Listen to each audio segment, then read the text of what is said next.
From Hollywood, it's time now for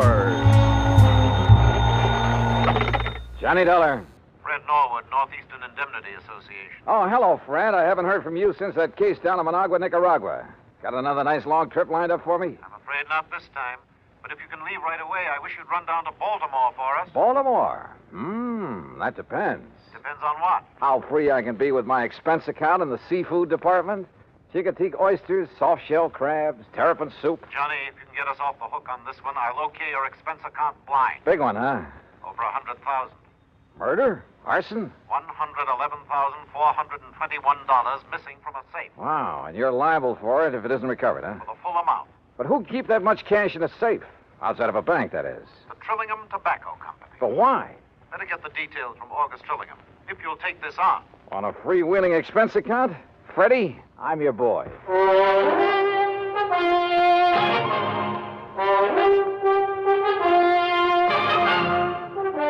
Bob Bailey in the exciting adventures of the man with the action-packed expense account. America's fabulous freelance insurance investigator. Yours truly, Johnny Dollar.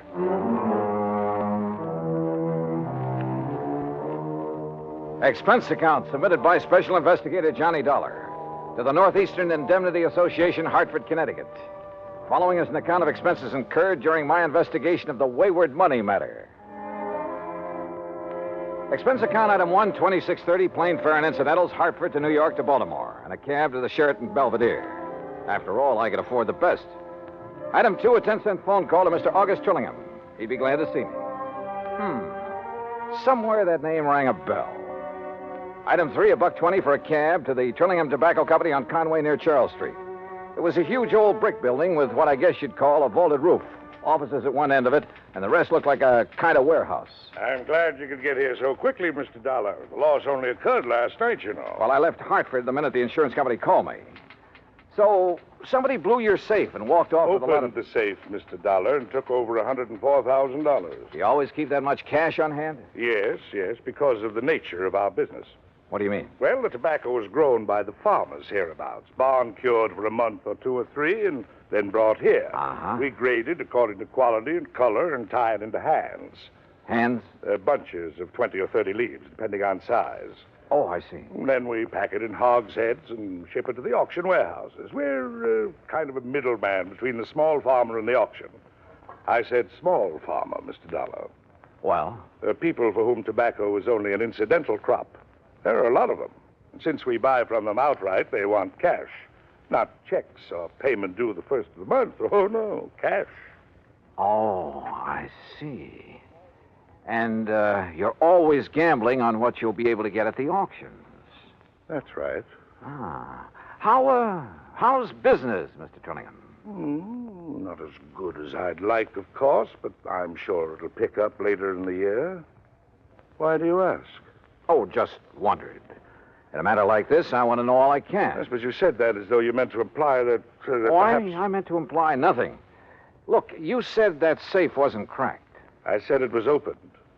And I'm sure I know by whom. You what? Well, then why send for me? Well, after all, the liability is now your company's. Well, who did it? For years, we've had a bookkeeper. Little pipsqueak of a man named Elmer Cockerly. Well, if he he must have did been it- here 15 or 20 years, even before I bought this business. You haven't always owned it? Oh, no. I made my money during the late 20s, Florida real estate. Oh, yes. Seems to me I've heard something about your success down there. I retired, traveled around till the mid-40s, and then decided to get back into the swing of things, and I bought this business. Yes, okay. Now, about this Elmer Cockerly. Oh, a mild, timid, ineffectual sort of little man. And I suppose after 20 or 30 years of this dull, routine job, after seeing and handling so much money all the time... Yeah, I see what you mean. Well, anyhow, at tax time, I decided to have the accounting firm of Hanley, James, Chadwick, Kermer, and Wormsbecker go over our books, just as a matter of course. And? It was then that Elmer Cockerly suddenly discovered that some of the records were missing. I see. Things balanced out at the end of the year, mind you, but those 3 or 4 months were missing. And it was during that period that Elmer had painted his home bought a new car. Didn't you investigate immediately? Of course. Seems to me it was then that you should have sent for me. Well, since our business is strictly cash, both in and outgoing, there was nothing we could pin on him. What's more, he was as concerned as I was, apparently. And after all, since things finally balanced out, but I wonder. Yeah, I should think you would. And now, since he's the only other person who could open the safe... What does he say about this robbery? He didn't come in this morning. I called his wife. She hasn't seen him since he left for work yesterday morning. You know where he lives? Yes. Do you have a description of his car, license, and so on? Yes, I have. Okay, Mr. Trillingham. I'll notify the police from here. Then I'm going out to his house to see what I can learn there. May I use your phone? Of course.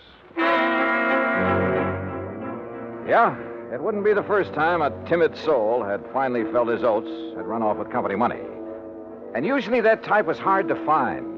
The methodical mind always planned things well, including a getaway. Item 4, 80 cents, taxi to a car rental agency. Item 5, $50 deposit, and I drove to Elmer Cockerly's home, a few blocks off Wilkins Avenue, west of town. I wondered why the old fella had done it. Sometimes the why can be the best clue as to where to hunt for a man. And you know something? A good part of the why became very clear when the door of Elmer's house was opened.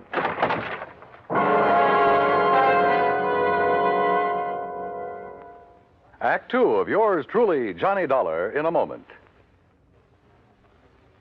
And now, Act two of yours truly, Johnny Dollar, and the Wayward Money Matter.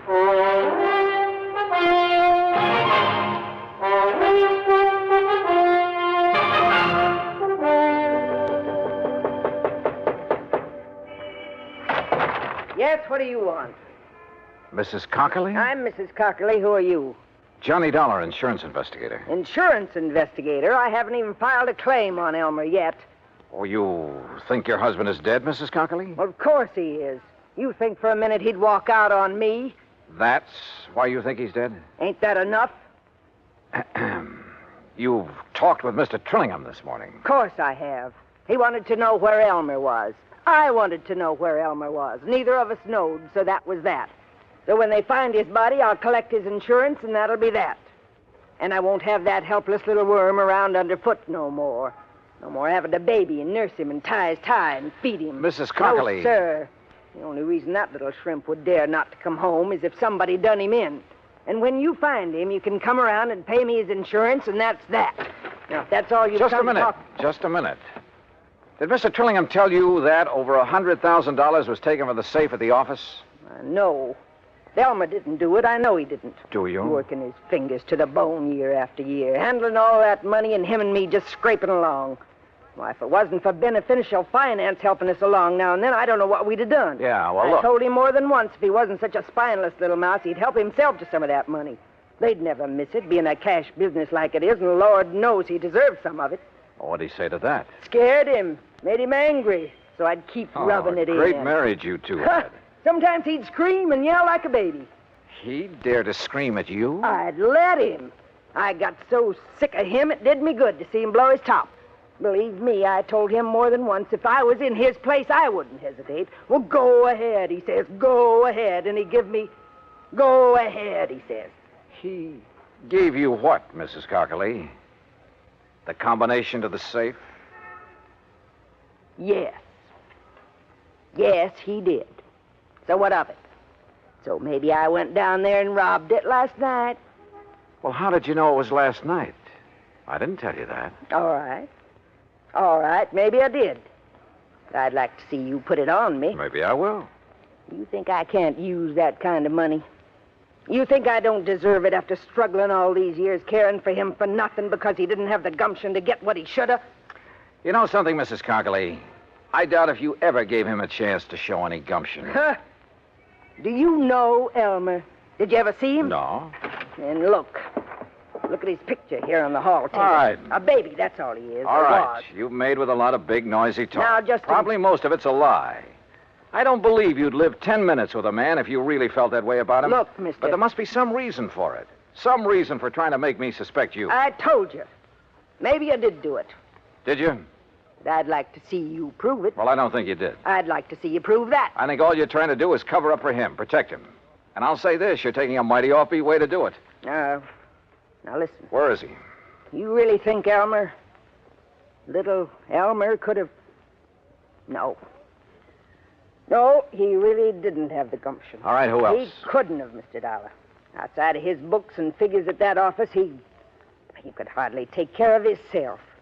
That's why he needed me, to tell him what to do and feed him and take care of him. Well, this is quite a change of pace, Mrs. Cockerly. So maybe I did make him toe the line. So what about it? He liked it. Some people are that way, just like me. I got to have somebody I can lord it over him. Anything wrong with that? Well... I don't believe a thing you said. Oh, you don't? Now, where is he? Where is Elmer? I don't know. And if he didn't rob that safe, who did? He couldn't. How should I know?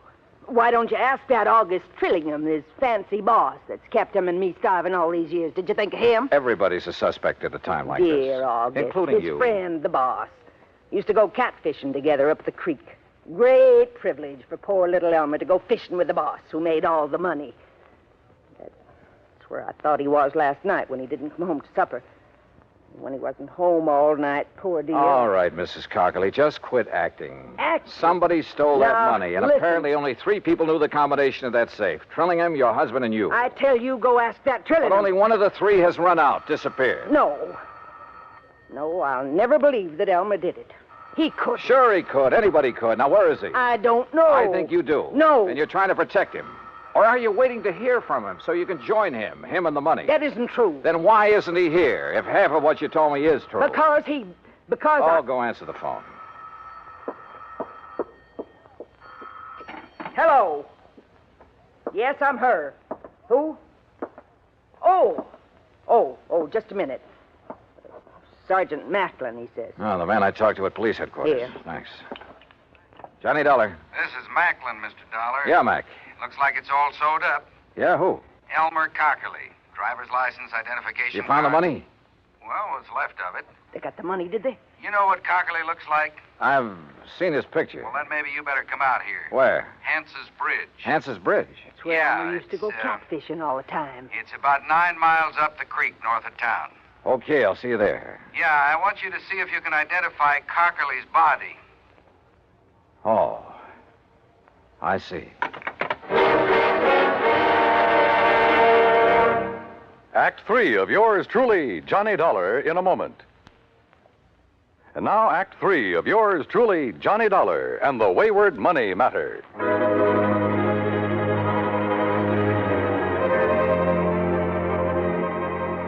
Without telling Mrs. Cockerly what I'd learned over the phone, I took off in my rental car for the creek north of town for Hance's Bridge. Yeah, this was a crazy case if ever there was one. Elmer Cockerly, bookkeeper for the tobacco company, was the only real suspect in the $104,000 robbery.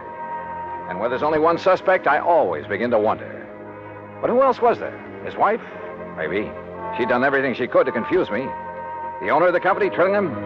Yeah, I thought of him too. Until I got the word from the police that they'd found Elmer Cockerly, or what was left of him. They'd found the money, too, or what was left of it. What's left of it is right, Dollar. I'm afraid most of that 100,000 went floating down the creek when Cockerly and his car rolled over into it. Well, we'll see how much of the dough is still inside when we get the car up on the bank. How do you figure it happened, Sergeant? Well, the old boy was making his getaway is all. Going too fast when he hit the turn onto the bridge and plop-o into the creek. Wouldn't there be skid marks, Mac? Well, he wouldn't have to be going very fast. Now, look. Car's up on the bank now. Come on. Yeah. How do you know it's Elmer Cockerly inside of it? License number. And one of the boys dove in, brought up his wallet. Well, here she is, Sergeant. High and wet. Okay, Les. We'll have a look. Only a few small bills in there. Rest of the dough must be out in Chesapeake Bay by now. All right, boys. Take a look, Dollar. Is that Cockerly in there? Yeah? Yeah, that's Elmer. Do you think he drowned? Yeah, or banged around so hard when the car plunged in that... Look. See the bruises on his face and chest? Yeah. Not pretty. And Mac, Well, that's that. Just one more who tried and didn't get away with it. I wonder when they'll learn that it just... Huh? What's that? A little scrap of paper out of his pocket. Huh? Torn. Only part of it, see? Night pants. Cat. And Mac, look here. Yeah, what? This bruise, this mark on the back of his head. Yeah, you really got banged around. Show me one thing in this car that could leave a mark like this. Well, most anything. Door handle, top of the steering post. No, sir. All the other bruises are on his face, his chest. And there's only one thing I know that leaves a mark like this. Better get the coroner out here before you touch anything. See you later. But look, where are you going? I'll see you later. Now, what under the... Yes, I heard it from the police department, Mr. Dollar, and well, in spite of what I told you earlier, it's hard to believe. Yeah, it is. He'd been such a loyal soul all those years. But I suppose all that cash, and it was a bit more than we usually kept in the safe, I suppose it was just too much of a temptation for him. Or for any other man. Huh? Even you, for instance. What? Are you joking? If so, it's not funny. So, business has been pretty bad lately. I didn't say that, Mr. Dollar. I merely said that... I know what you said, Trillingham. And I remember now what I'd heard about your big success in Florida real estate back in the 20s. Well, I don't see what You that were has- one of those guys who sold a lot of swamp and jungle, some of it underwater, to suckers from up north. I was young, an opportunist in those You were a days. crook. You're a crook now, and a killer. Mr. And what Dollar... a natural to hang it on. Poor, timid little Elmer Cockerly. Sure, why not? He'd be the natural suspect in anybody's book. Do you realize what you're Let's accusing go me of? fishing. Catfishing. Tonight at Hance's Bridge. Only you shouldn't have put it into a note to him. What note? The one I found on his body. So you met him there. You slugged him, put him behind the wheel of his car, then ran it down the embankment into the creek. You thought the rolling over would account for any bruises he'd get. Listen, But not that mark on the back of his head, the one made by the butt of a .38 Special. I've seen too many of them, Trillingham.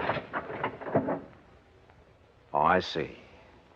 You still have it. That's right. And I'll use it. You didn't get away with murdering Elmer. You'd never get away killing me. I could go a long ways on $100,000. And before I let you stop me... Huh? Mr. Dollar, the police told me poor Elmer has... Close that door. You did it. Quiet. I don't know how, but you killed him. Quiet and close that... Oh, I'll do it myself. Oh, Buster! Yeah, he did it, Mrs. Cockerly. And believe me, he'll pay for it.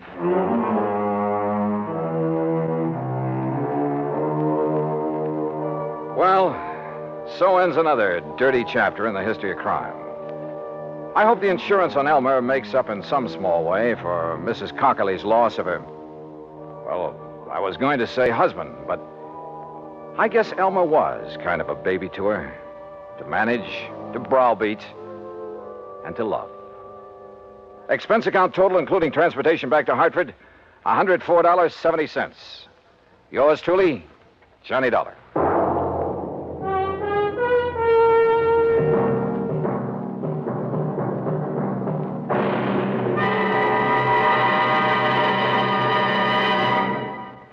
Our star will return in just a moment.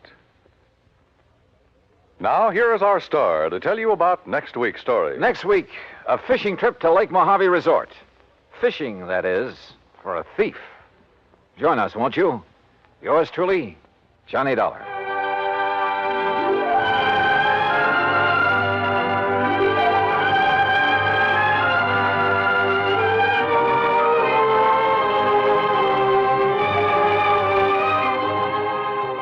Yours truly, Johnny Dollar, starring Bob Bailey, originates in Hollywood and is produced and directed by Jack Johnstone, who also wrote today's story.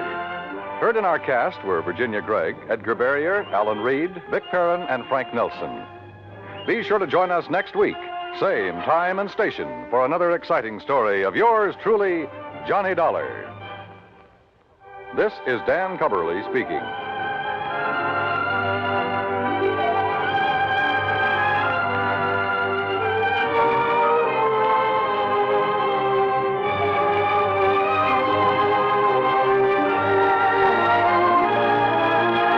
This is the United States Armed Forces Radio and Television Service.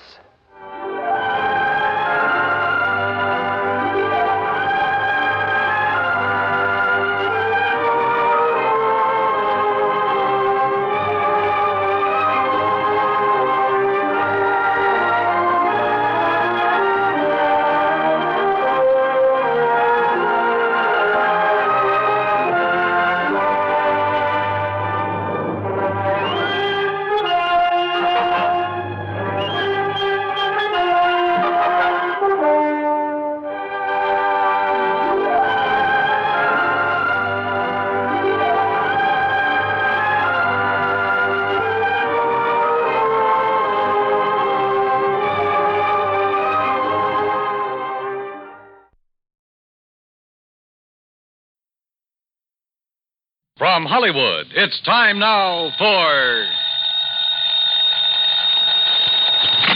Johnny Dollar. George Reed here, Johnny. Well, George, I'm really glad to talk to you. Oh? Why do you say it that way? Because every insurance case I handle for that company of yours pays me a nice fat fee. And right now I can use a little extra cash. Well, now, Johnny... So tell me all. What's Floyd's of England upset about this time? Well, I'm not sure. Uh-oh, here we go again. But, Johnny, I just received a transatlantic telephone call from Paris, France, from a man who wanted to contact you but didn't know where to call you. And he identified himself only as Le Chat Gris. Oh? Le Chat Gris? It's French, Johnny. No. And I believe it means the gray cat. Yeah. And George, the name fits him. You know him, then? His real name is de Marsac. He probably knows more about the dark alleys and back streets of Paris. Oh? Yeah, and about the people. In other words, the underworld. What did he call about? He mentioned the Blue Madonna. The what? It's a painting, Johnny, a small oil painting by a modern artist named Vincent Bardot. It's owned by a Mr. Kingsley Holland down in Philadelphia. Yeah?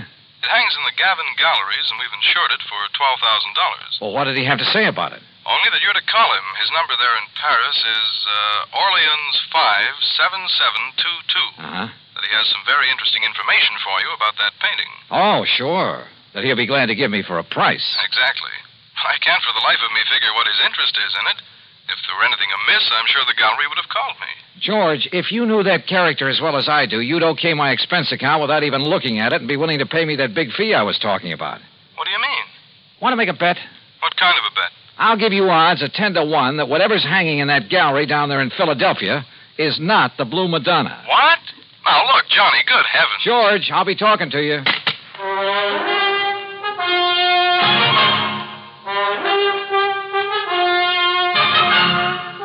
Bob Bailey in the exciting adventures of the man with the action-packed expense account.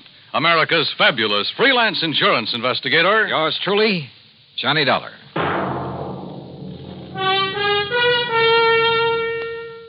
And now, Act One of yours truly, Johnny Dollar.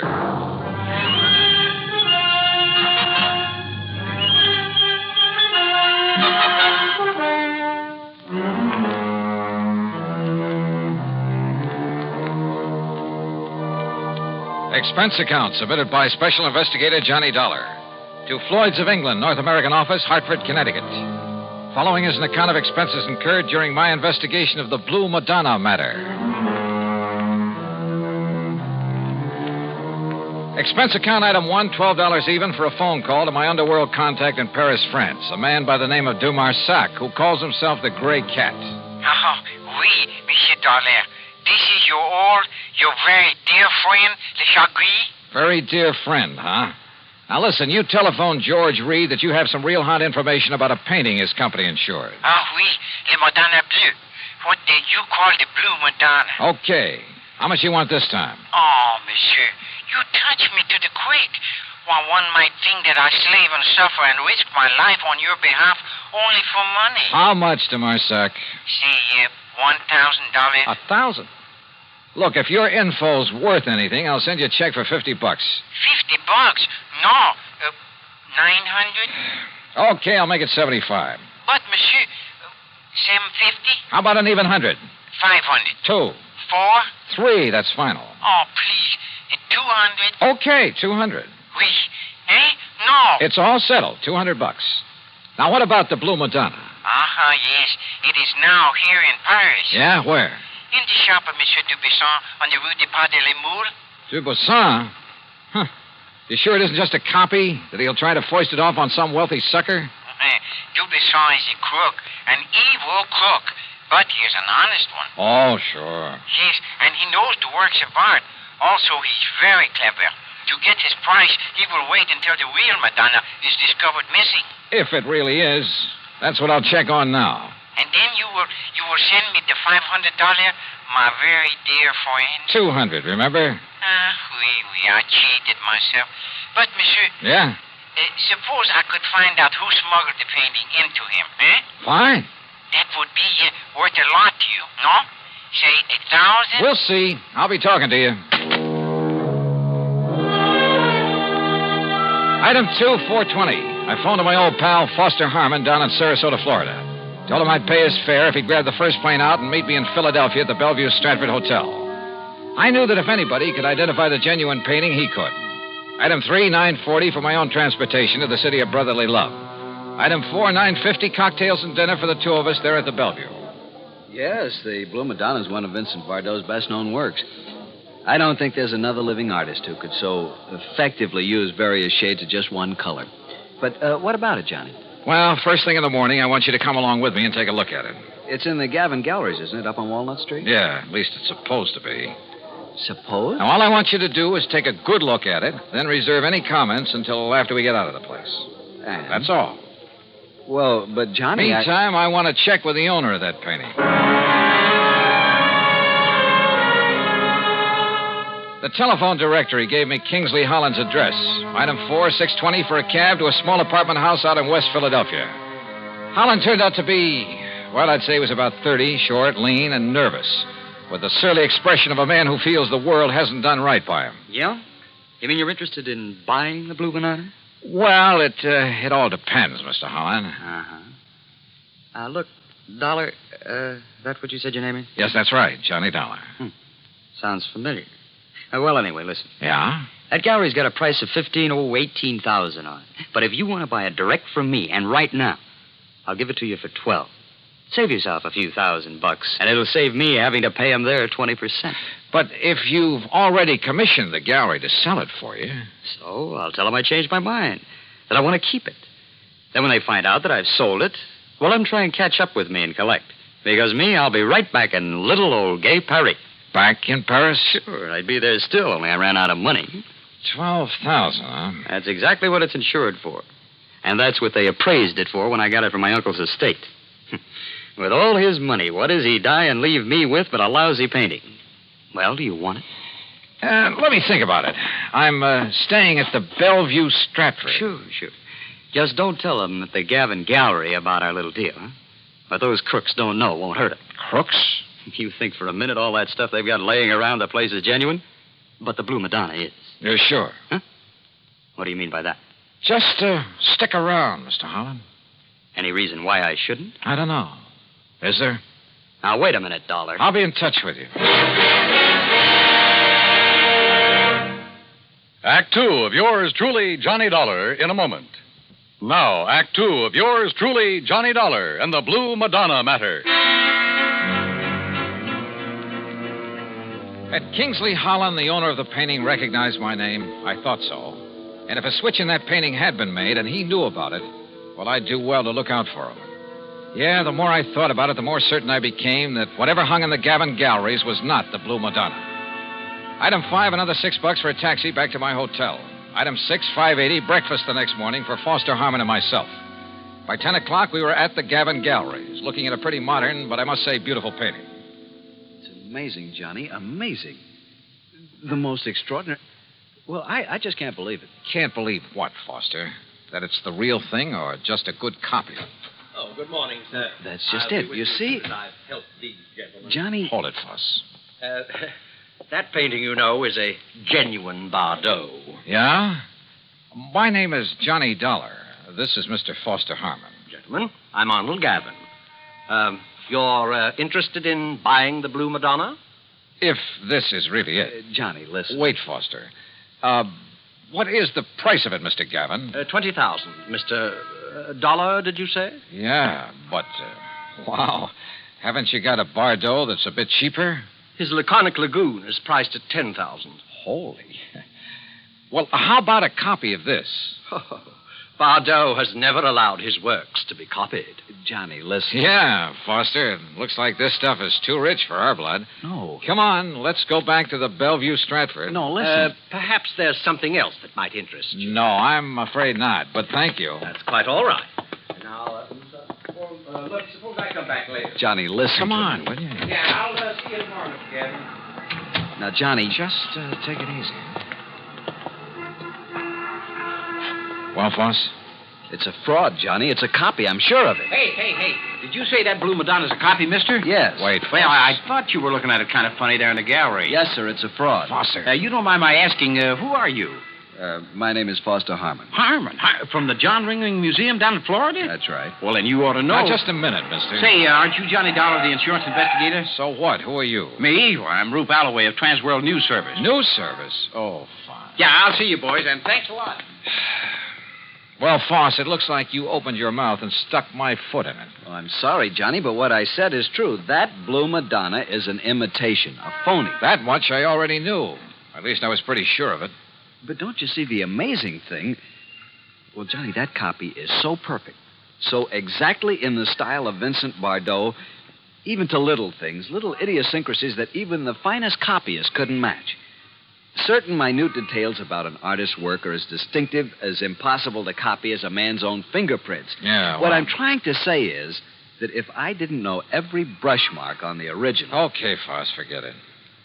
Forget it? Hey, listen. Kingsley Holland, the owner, and I wouldn't trust him for a minute. I think he knows who I am. If so, and if he knows that painting is just a copy, well, he's pretty sure to figure out what I'm doing here. Johnny, he must know it's a copy. If he gave it to the galleries to sell. Perhaps. Or maybe the switch was made after it was hung there. Then what you're saying is that either one of them could be responsible for the fraud. That's right. How well do you know the Gavin galleries? Well, they're not very big. You could see that for yourself. And, of course, they're rather new in the business. I think I'd better get a rundown on this Arnold Gavin while we're waiting at the hotel. Waiting? What for? Well, you plant a couple of seeds. You hope that one of them will sprout. I'm afraid I don't understand. Foss, I told both of them who I am in the hope they'd guess at why I'm here. I also gave them reason to suspect I think that Blue Madonna's a phony. Well, I'm afraid that I may have led Arnold Gavin to feel that way. Same thing. I also made it very plain to them that I'm staying at the Bellevue Stratford. In other words... Good heavens, Johnny, if you mean what I think you do. Yeah? Like what, Foss? You think that one of them, the crook, will come to the hotel and try... Well, don't you see, Johnny, knowing that you're on to him, he might try to kill you. Can you think of a better way to bring him out in the open? Johnny... Come on, let's get back to the hotel. And wait.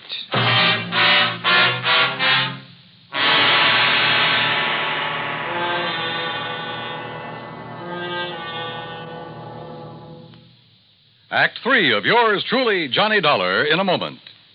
And now, Act 3 of yours truly, Johnny Dollar. After all, there was no reason to drag Foster any further into this mess, although I knew he'd be game to see it through. So I paid him for all his expenses. That's item 7, 151 even, and sent him on back to Sarasota. Item 8, 10 cents for a phone call to Sergeant Jerry Hawkins at police headquarters. About mid-afternoon, he called me back. Boy, did you ever start a riot. Well, what'd you find out for me about Gavin and Holland? Well, Holland's just a lazy kid that's been trying to live off his relatives all his life. And Gavin? Okay, so far as we know. But listen, you seen the papers? No. The story about that phony painting is on every wire service in the country. All you can see in the headlines is that name Bardot. And I don't mean Bridget. Johnny, you and that Foster Harmon ought to collect a publicity fee. Are you holding Gavin or Holland? Well, what on? Sure, the boys have questioned both of them, but unless we can show some evidence that one of them pulled the switch. Johnny, you got any ideas? Yeah, Jerry.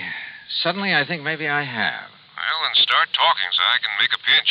No, I don't think you will. What do you mean, if you know who did it? Well, I didn't say that. But, Jerry, I've got a hunch, a real potent one. And if it's right... Yeah? Well, read tomorrow's papers. Huh? Item 9, half a buck for an evening paper and a tip for the bellboy who brought it up to me. Yeah, the sergeant was right. This was the most free advertising any artist has had in years. Prices on genuine Bardots were skyrocketing. As for the fake Blue Madonna, I put in a fast call for Paris. But before the operator could get it through... Yeah? Arnold Gavin, Mr. Dollar. Well, Mr. Gavin... Do you see what has happened? Have you seen the papers? I sure have. And the police have closed my shop, my galleries. Can you blame them? But don't you understand? I've had offers of up to $30,000 for the Madonna. I've received wires offering me nearly $20,000 for the other Bardot, the real one. No kidding. Well, I'll show you how much I'm kidding. I've cabled Bardot to paint some more for me. Paint anything. Don't you see? After all this publicity, we'll make $1 million. So it was you that rigged this whole thing, huh, Gavin? I, Mr. Holland? Why, of course not. Sure, to raise the price of some of your lousy paintings. Why, how can you say that? You who gave me that copy. Expert, huh? You trying to tell me you didn't know that was a copy? No. It was only this morning when the authority from Sarasota, when I called in the people from the museums here in Philadelphia. Do you know what they said? What? And it better be good. They said the only one who could have made that copy. Wait a minute. The only artist in the world who could have possibly... Hold it. Hold everything. Holland, you said you got that painting from your uncle's estate. That's right. It was willed to me. Where did your uncle get it? Why, Well, listen. I'm listening. Dollar, that Madonna was smuggled into it. Smuggled? That's right. But by whom? Well, believe it or not. I think I can tell you who. And if this is my call to Paris, well, maybe I can even tell you where he is now. Johnny Dollar. This is your dear and faithful friend, Le Chagris. Good. Now listen. And for the information I can give you this time, you will have to pay me a vast sum of money. You're about to tell me that the Blue Madonna was smuggled into Paris by none other than the artist himself. This? By Vincent Bardot. Exactly. So that should be worth it, but how did you know? All right. All I want to know now is where is he? You know. He's not in Paris. Where is he? For $100? 150? 300. Oh, for that much I'll find out for myself. Goodbye. No. Okay, 200 or I hang up on you. Well, only for you, my oldest friend. Where? He is aboard a plane for the United States. I might have guessed it. He has the Madonna Blue with him. He received the cable this morning. Great. I'll send you a check. You hear any of that, Mr. Gavin? Holland? Well, yes, but I'm afraid I don't understand. Well, I sure don't. Then maybe this call will help you.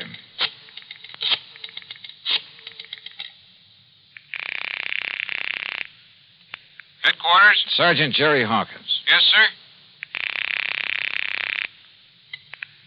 Sergeant Hawkins. You can have the boys in New York pick him up or wait for his plane to arrive here in Philadelphia. Johnny. If you're sure you really have any charges against him. What? Yeah, he's on his way in from Paris. The guy who painted the copy of the Blue Madonna. Or maybe this is really the original over here. Huh? Well, at any rate, he'll have the other copy with him. So do you want to tell the papers or shall I? Look, will you make sense? Oh, and his name is Bardot. Bardot? That's right, Vincent Bardot.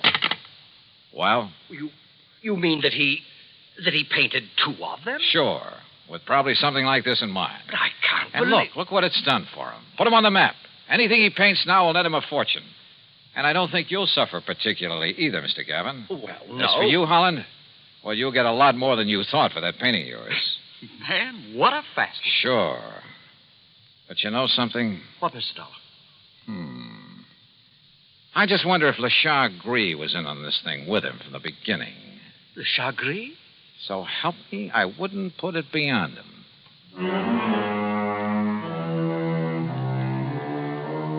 Sure he was in with Bardot. And probably collecting plenty from him. Anyhow, the insurance company isn't out anything. But I hope they'll be a lot more careful the next time they insure a painting. Any so-called original. Expense account total, including $400 for Le Chagris, the hotel, and the trip back to Hartford, $620 even. Yours truly, Johnny Dollar.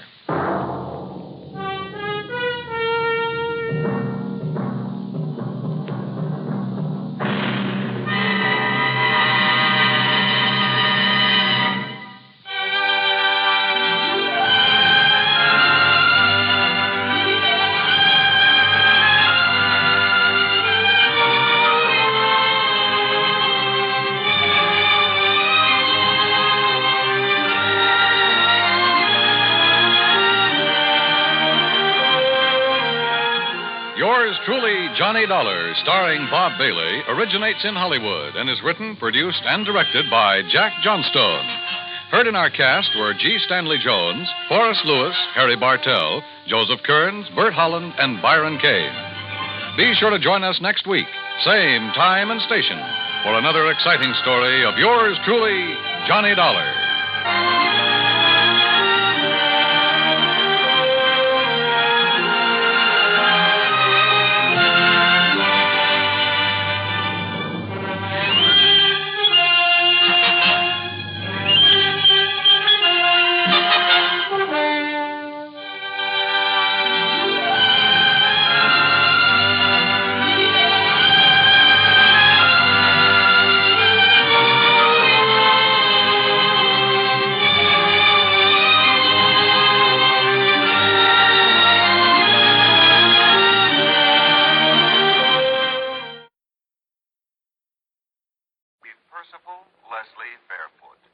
Percival, what? He's head man at Tri-Western Life Insurance Company in Eugene, Oregon. Oh, brother, with a name like that.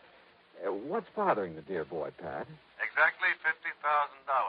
Yeah, how'd he lose it? He didn't. He wants to give it to the beneficiary of a life insurance policy. What's the name of this beneficiary? Jonathan Doe, also of Eugene, Oregon. Jonathan. John Doe? That's Now, right. wait a minute. That's You right. sure this isn't a gag of some kind? Hardly. I have a photostat of the policy right here in front of me. Okay, Pat, I'll take your word for it. I also take it that Percy wants to hand over the money but can't find this John Doe. Right. But maybe you can. Expense account at my usual commission based on face value of the policy? Well, now, Johnny, we usually make that percentage deal on whatever you may be able to save the company. But in this case, You'll stretch a point and give it to me. I didn't say Okay, that. Pat, it's the deal. I'll be in touch. Johnny.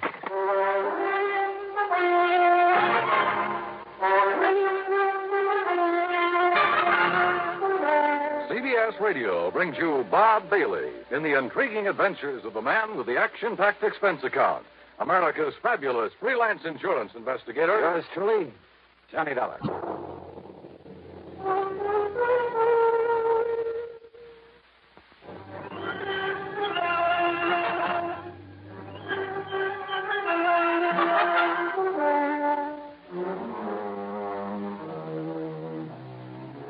Expense account submitted by Special Investigator Johnny Dollar. To the Tri-Western Life Insurance Company, Eugene, Oregon. Attention, Mr. Percival Leslie Fairfoot. Wow. Following is an account of expenses incurred during my investigation of the really gone matter. Percy Fairfoot and a missing beneficiary by the name of John Doe. Oh, well, it's a living. So in spite of the late hour, item 1 is $162.85 plane fare, Hartford to New York to Portland, Oregon. For some reason or other, I couldn't get to sleep during the cross-country flight. Of course, it may have had something to do with the good-looking redhead in the seat next to me. In any event, by the time we pulled into Portland a few minutes after 4 a.m., I was bushed. Then I had to wait some 4 hours for the local flight to Eugene. It was after 11 a.m. when I finally walked into the office of Tri-Western on Jefferson Street. I was tired, hungry, and in no mood to bandy words with anybody by the name of Percy.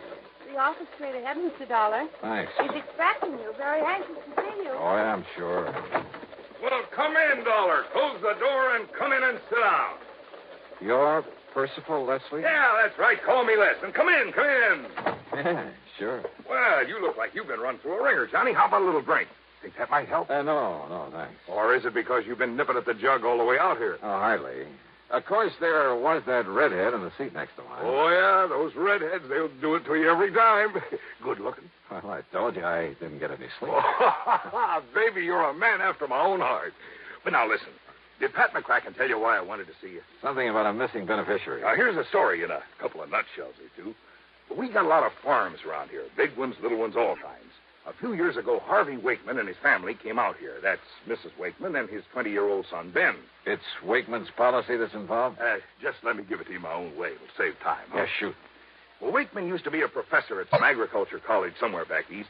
When his doctor told him if he didn't stop teaching and retire, he'd die before his time, why, he came out here and bought this farm up this side of Coburg and went to work on it. He called that retiring? Oh, he did wonders with it. And when he died a few weeks ago... Les. Yeah? A wife and son? That's right. But he left the insurance to somebody by the name of... That's right, to a man named Jonathan Doe. Just who is this John Doe? Ask me, Johnny. He isn't. Well, what do you mean by that? You ask me, Jonathan Doe is dead. Now, he must have known old man Wakeman was leaving him this money, so why isn't he around to collect it? Yeah, I see. Tell me one thing, Les. What's that? How did Wakeman die? Sound asleep in his own bed in his own house. Nothing to be suspicious about, if that's what you meant. Okay. Now, let's get back to Jonathan Doe. Wakeman's best friend, Johnny. Had a farm just north of Wakeman's on a little side road.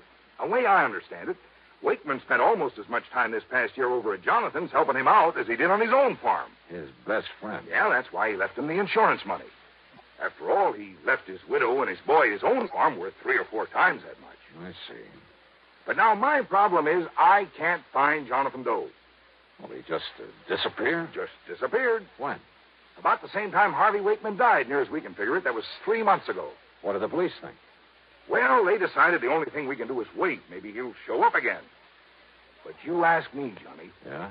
That means wait for 7 years until he's legally presumed not to be alive, and then give the money to the secondary beneficiary. Legally presumed not to be alive. That's a funny way to put it. Well, that's the way Harvey Wakeman had me write it in his policy. But you know what it means, Johnny. Sure, the statute of limitations. When someone fails to show up for 7 years, the law presumes him to be deceased. But this company doesn't like that sort of stuff hanging over its head. So, Johnny, it's up to you. Either find this Jonathan Doe or, more likely, prove him dead. So how are you going to start? You know something? Yeah. Well, you've given me so much to go on. Right. That Les, I haven't the least idea.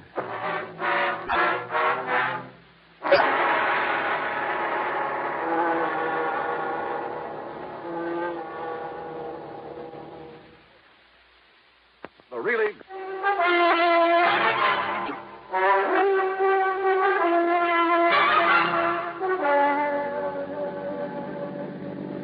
Expense account item 2, $50 deposit on a rental car after a big lunch at Les Fairfield's expense. I crossed the Willamette, then drove north. A couple of miles inside of Coburg, I found the prosperous-looking Wakeman farm.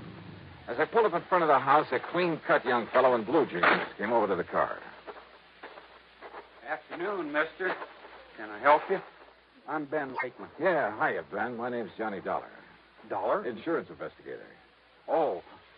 Oh, then you must be here because of Jonathan Doe. Yeah, that's right. Sure saved you people a lot of time and trouble if Mr. Doe showed up, wouldn't it? Any idea what might have happened to him, Ben? Me? Why, no, sir.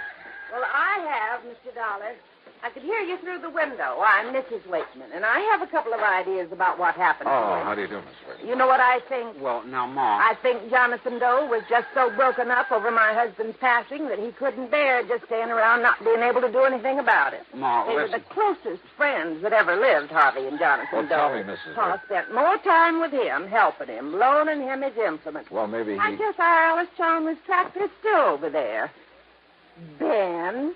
I know it is, Ma. And as soon as Mr. Waverly says it's all okay, right, all right. Yes, Pa spent more time with him lately than he did here.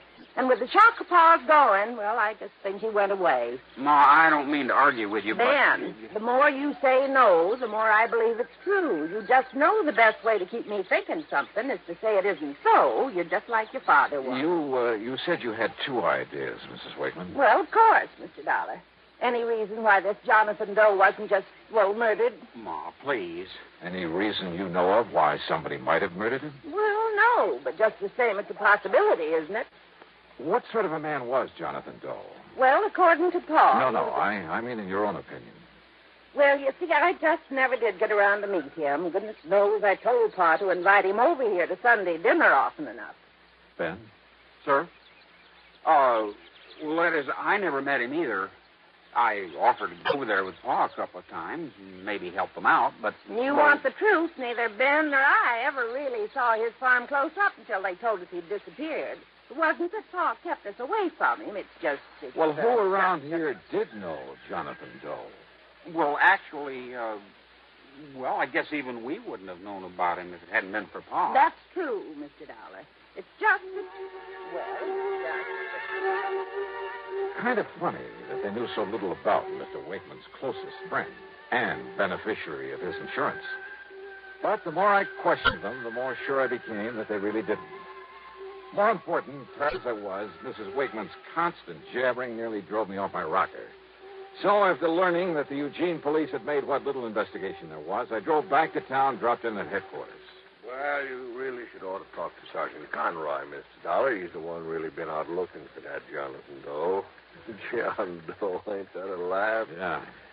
Well, is Conroy around here now? It's his afternoon off. I don't know where you'd find him. He'll be on duty 8 a.m. in the morning, though. Okay, thanks. I'll catch him now. Sure. I spent the rest of the afternoon contacting everybody I could think of who might have had some contact with Jonathan Doe. At the post office, I learned the delivery man had only seen him at a distance, driving Wakeman's tractor across the field. None of the merchants remembered his having ever come in. I drove out into the country again, talked with other farmers living nearby. None of them knew anything about him, nor had ever seen his face. I drove to his farm, went over the place with a fine-tooth comb. Result? Nothing. Except, perhaps, that it was obvious he'd never owned a car or any livestock, nor many of the usual agricultural implements either. As a matter of fact, the Ellis Chalmers Mrs. Wakeman mentioned was the only motorized piece of... Wait a minute. No car. I went back to Eugene again, checked with ticket offices, bus, plane, and railroad. Nothing. I began to wonder if this John Doe ever existed. But then at City Hall, in the Hall of Records, I had that idea knocked right out of my head. Well, here are the records, Mr. Dollar. All in order. Dollar, tell me this. Did you ever see and talk to this man? Well, no. Well, who in this office might have talked to him? Well, I would have. But, you see... Hey, now, wait a minute. Where's the signature on these? Well, you see, they were all signed by Mr. Waverly. Waverly? Well, that's lawyer John Waverly had his power of attorney. Where'll I find him? Well, I understand he went up to Portland this afternoon. Oh, son of a gun. Somebody around this town must have known this Jonathan Doe, must have seen him somewhere, sometime. Well, of course, Mr. Dollar. All right, who? Well, now, that's something I just don't know.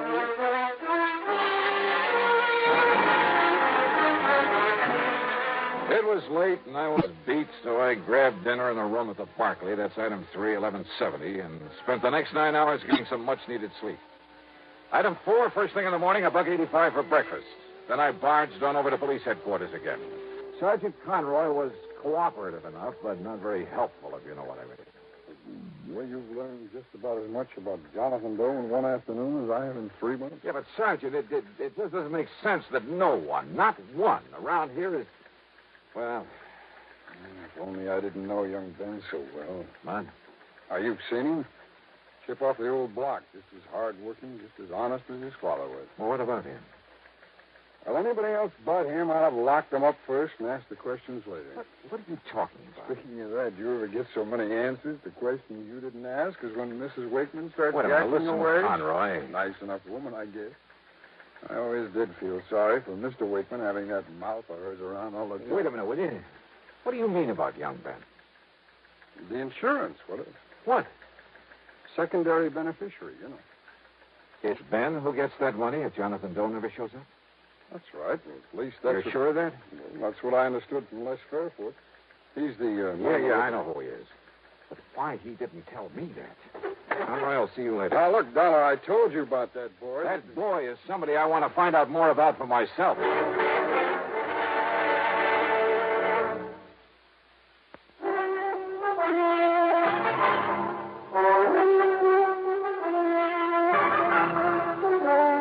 Expense account item 5, 10 cents for a telephone call to Les Fairfoot. Johnny, you're not trying to tell me Ben could have killed Jonathan Doe to get that $50,000 7 years from now? Didn't he? Oh, I know that boy. I've known him for years. Or maybe he paid him off to disappear this way. When by simply staying around, he could get $50,000. Are you sure that Jonathan knew he was beneficiary of that policy? Well, I'd certainly imagine old man Wakeman would have told him so. Wakeman ever say he did? Well, no. You ever tell it to Jonathan? I never even met him. Not you nor anybody else, and I've been wasting all this time trying to find someone who did, who knew something about him. But, brother, that's all beside the point now. What are you going to do? Go out to that farm for a showdown with Ben Wakeman.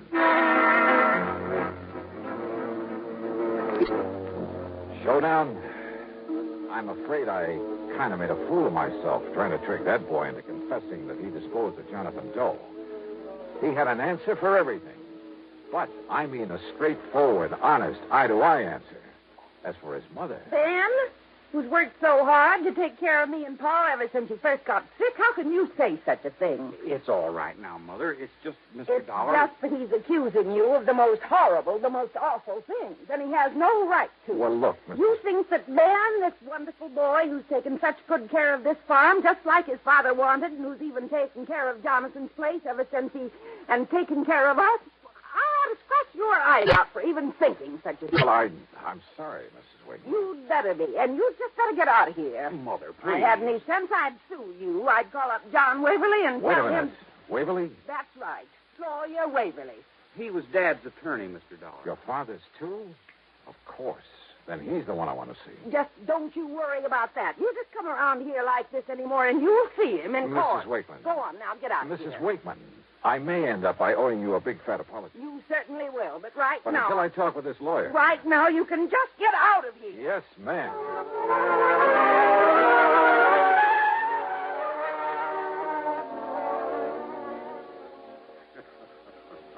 Well, I can't say that you were very wise, Mr. Dollar, trying to, shall we say, cross swords with Mrs. Wakeman. You see, she was one of the reasons Harvey Wakeman spent so much time on the farm of Jonathan Doe. Just to get some peace and quiet. Yeah? Now, Mr. Waverly, let's stop beating around the bush. Are you going to tell me something about this John Doe? No. No. You're the one person I found. You had his power of attorney. You're the one person who must have seen him, must have known him. No, Mr. Dollar. No, what? What are you talking about? Did you see Wakeman's insurance policy? I know about it, naturally. First beneficiary, Jonathan Doe. Right. The money to go to the second beneficiary. That's Ben Wakeman. Yes. At such time as Jonathan Doe legally is presumed not to be alive. Sure, when the statute of limitations runs out at the end of 7 years. But it's kind of a screwy way to put it. I hadn't put it that way. Huh? True said until such time as Jonathan Doe legally is presumed deceased would have meant nothing. What? That's right. For the simple reason that he was never alive. Huh? Ben is a young man. His father loved him very dearly. The boy meant everything to him. Mr. Waverly. Wakeman knew he didn't have long to live. He arranged it so that his farm and the profits from it would pass to his widow and his son. Well, of course. But he wanted to do more for the boy after Ben had really reached maturity. And do it, incidentally, without seeming to slight his widow. So, by inventing this Jonathan Doe, putting the other farm in Jonathan's name, all of it completely legal, by the way. I attended to that myself. It means the $50,000 can't possibly go to Ben while he's still a kid. Exactly. Nor could his widow, and she's not the most level-headed woman in the world. Nor could she possibly upset the whole plan. And the other farm? I can show you papers in my files that will turn that over to Ben when he receives the insurance. Well, I will be a monkey's. Then this Jonathan was the real McCoy. A real John Doe. In the true legal sense. The fictitious name of a completely non-existent person. But for such a sound, logical, for such a good reason, Mr. Dollar, that I... Tell me. Yeah? Don't you agree it's best if neither Ben nor his mother find out about this until, say... until about 7 years from now? Yeah. Sure.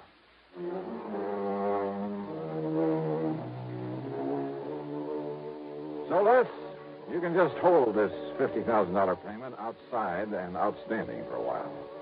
And don't forget to keep up the interest on it. Also, I think you have sense enough to keep your mouth shut about it. So, expense account total, including another hotel bill and the trip back to Hartford, $40105. Yours truly, Johnny Dollar.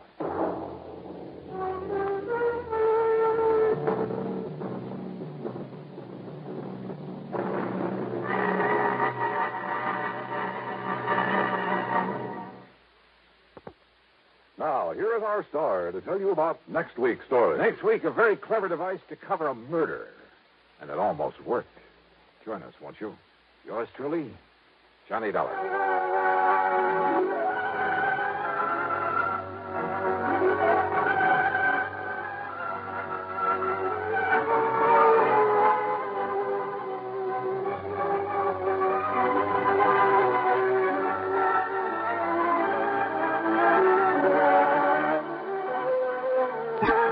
Yours truly, Johnny Dollar, starring Bob Bailey, originates in Hollywood and is written, produced, and directed by Jack Johnstone. Heard in our cast were Virginia Gregg, Lawrence Dobkin, Marvin Miller, Sam Edwards, Junius Matthews, Stacey Harris, and Bart Robinson. Be sure to join us next week, same time and station, for another exciting story of yours truly, Johnny Dollar.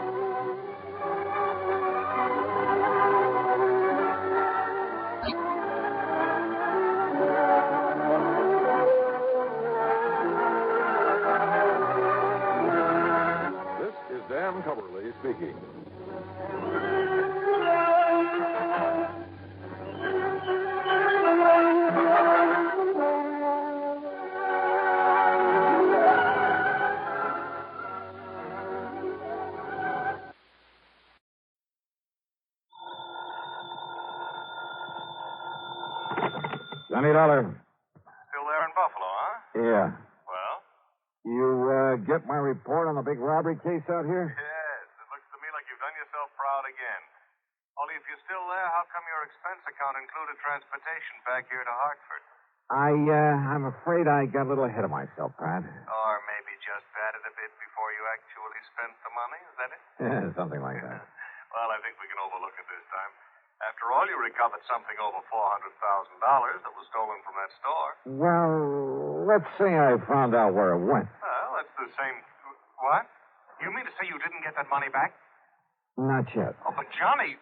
Now, look. Oh, no, don't come unglued, Pratt. I know where the money is. At least I'm pretty sure I do. Johnny, so it's aboard old man McNair's yacht on the lee of a point off the Canadian shore of Lake Erie. Now, listen. But with the big storm that's raging up over Lake Erie, well, it's impossible to go out and get him. Who's them? An employee, an ex-employee of the Emporium, the guy who took the money, Yeah, but you and his said pal who helped him get away with it. Well, now, you wait until that storm is over, and by that time, they'll be 100 miles away. I'll be hidden away in some little cove there on the Canadian shore. Be what? What was that? Nothing, Pratt. Now, listen, I'll keep on it. You'd better. I'll bring him back here and the money or die in the attempts. You fail to get that money back, and I'll gladly attend your funeral. Yeah, okay, Pratt. I'll stay with it. Believe me, Johnny, you'd better.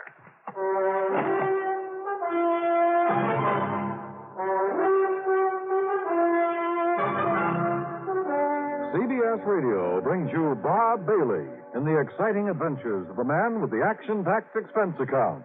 America's fabulous freelance insurance investigator. Yours truly, Johnny Dollar.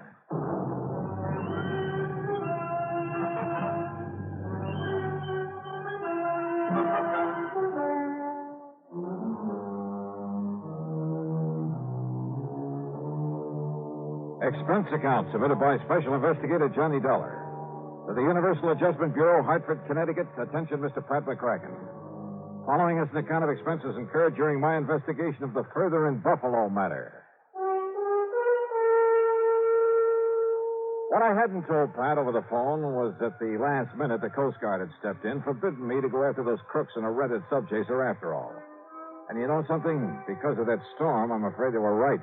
In spite of the fact I'd already paid for that boat and could only get half of it back. I'll put that down as a credit on this expense account. After all, it's on my American Express credit card. Anyhow, all I could do was sit around my hotel room and wait for the storm to quit. Yeah, sit and wait. Come in. Well, Dollar? Oh, hi, Mr. McNair. So you couldn't go after those criminals because of this storm? Well, sir, just as soon as it lets That's up... no reason for them to get away. Not with my $400,000. $421,216. Yeah, look, Mr. McNair, Quite frankly, that amount of money doesn't mean very much to me. But to coin a phrase, it's the principle of the thing. Yeah, sure. So how can you sit idly here in this hotel and... Well, have you got in touch with the Canadian authorities? Yes, sir. And they can't do any more than we can. Also, there's a kind of ticklish international situation here. What international situation? Well, if by any chance I should be wrong... Be wrong? About what? Well, look, after all, the only evidence against John Harker and his pals so far is the circumstantial count. I thought you were absolutely certain they took the money. I am, as sure as I can be, until I get my hands on that money. I had all the faith in the world in John Harker. Then you came along and destroyed it. Destroyed it with your theory that he and some friend of his committed that robbery. Mr. McNair. Well, just let me tell you something, young man. You go out there to wherever he is on my yacht, and you find him. But when you do, you'd better also find proof that he stole that money. I'll do everything I can. Because if you don't, if you or anybody else finds out that he is innocent, Dollar, I'll ride you out of Buffalo on a rail.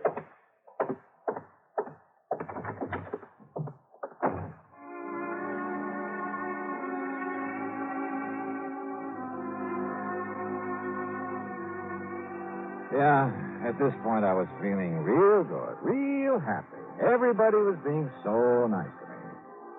I was just about to blow expense account item 7 on room service for a bottle of scotch and a couple of quarts of soda when the phone rang.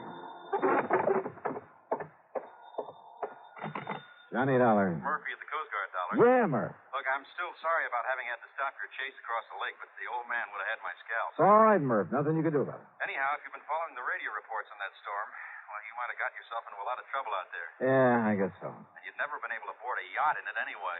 So, you have any ideas? Yeah, I just received a report from our meteorological station. Oh. That storm's going down just about as fast as it built up. So if you want me to arrange a boat for you to go out there, just as soon as we deem it safe. Why? What? Well, the minute the storm is over, the boys in that yacht will start moving. After all, they got $400,000 they've got to stash away somewhere. Oh, yeah, that's true. So by the time I could sail over to where they've been riding out the storm, Lord knows where they could get to. Yeah, but now, Dollar. But now, wait a minute. Yeah, Murph, I just got me a wild idea, wild enough to work. Oh? The storm is breaking up now? Yeah, it's beginning to. Then, mister, by the time that yacht is able to get underway, I'm going to be right on top of those guys. Huh? How, Dollar? Just remember what I said, right on top of them.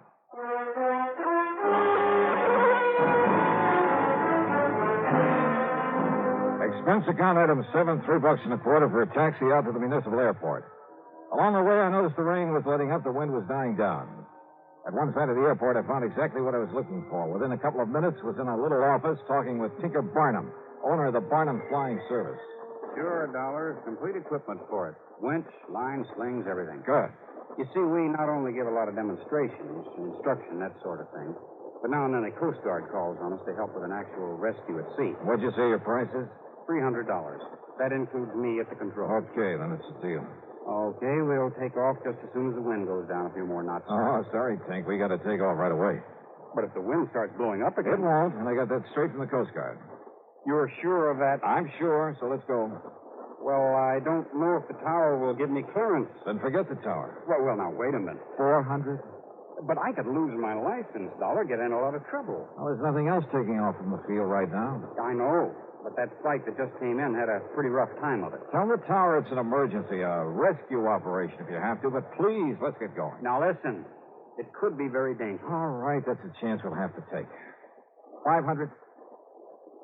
550? Keep talking. Well, after all, it's $400,000 this thing. What? $600. Take it or leave it. Okay, Dollar, let's go out and warm up the old windmill. Attaboy.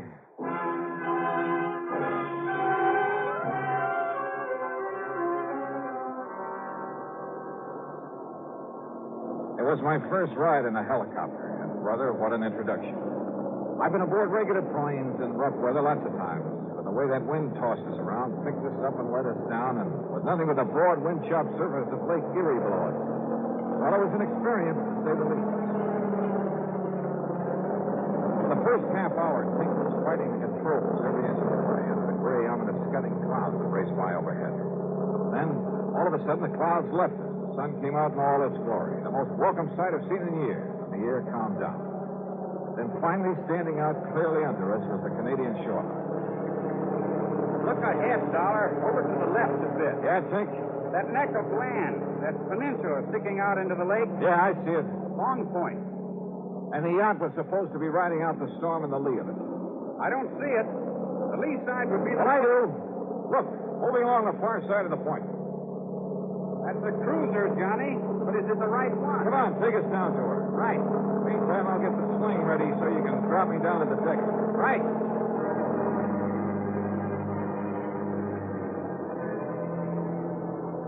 I still don't know how Tink figured he could pilot that helicopter and at the same time lower me to the deck of the yacht. That he could handle a winch. But he swore he'd done it before in rescue operations, and he could do it again. He made a couple of close passes, and I was able to identify John Harker at the helm, a tough-looking character standing beside him. So it had to be McNair's yacht. Then I suddenly realized there were not only two of them, but they both knew who I was, knew all about my interest in the robbery. I could be at a slight disadvantage. Sure, Dollar. They'd shoot you dead before you even hit the deck. Tink, I can't remember when a lie has ever paid off or even worked. I've got to try one this time. Well, listen, we could simply keep a line on them, find out where they go. Yeah? And what happens when this X-Beater runs out of gas? Yeah. Oh, well, I can radio the Canadian Coast Guard. No. By the time they get through the necessary red tape to hold those boys and get here from wherever their nearest station is. Yeah, I see what you mean. Okay, then, Johnny, open the door. Use this megaphone. Thanks. Here. I'll hang around over them. Right. Parker! Parker! He's cut his power and cupped the hand to his ear. Parker! This is $20. You hear me? You hear me all right? Wave with your right hand. It's okay. He can hear you. McNair wants you to know the police have found the man who did the robbery. They gunned him down. He waves okay. Yeah. Parker! They haven't found the money yet. McNair says you'll have to cross on the bridge, and the place all about the Rapidio.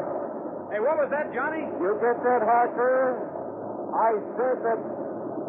Look, I'll drop on down there.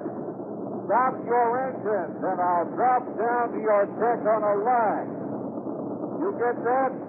Emotion's okay, Johnny, to come ahead. Then set me down there, Tinker, and make it gentle, will you? You got your gun real handy? Right. I still don't like this, but down you go.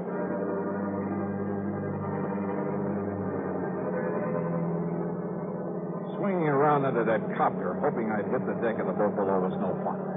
It was a pretty small target, and the yacht was still bobbing heavily. But Tink was an expert, and a couple of minutes later I saw the deck slowly coming up to me. Slower! Slower! Coming down too fast. That's it. That's more like it. Glad to see you, Dollar. Can't you steady that boat a little? Better give me a hand when I get down there. Sure. Don't worry. We'll take care of you. Come on. Get ready to pull the release cord, Johnny. Steady now. Steady. There you go. What a way to make a living. Nice work, Dollar. Let me give you a hand. Thank you. Yes, while Billy here takes your gun away from you. Oh, no, you don't. I got it, baby.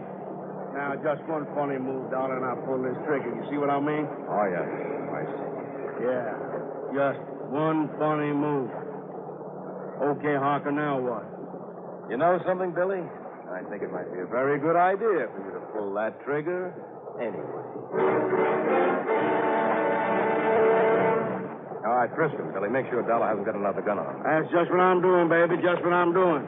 And it's all right. He's clean now. What did you take me for, Dollar? A fool? Did you think I'd be crazy enough to believe what you were shouting down from that helicopter, whatever it was? Well, as a matter of fact, Harker, most of it was double talk. And did you think I'd believe that old fool McNair sent you out here? Yeah, that's a laugh. That tight-fisted old coot. All right, shut up, Billy.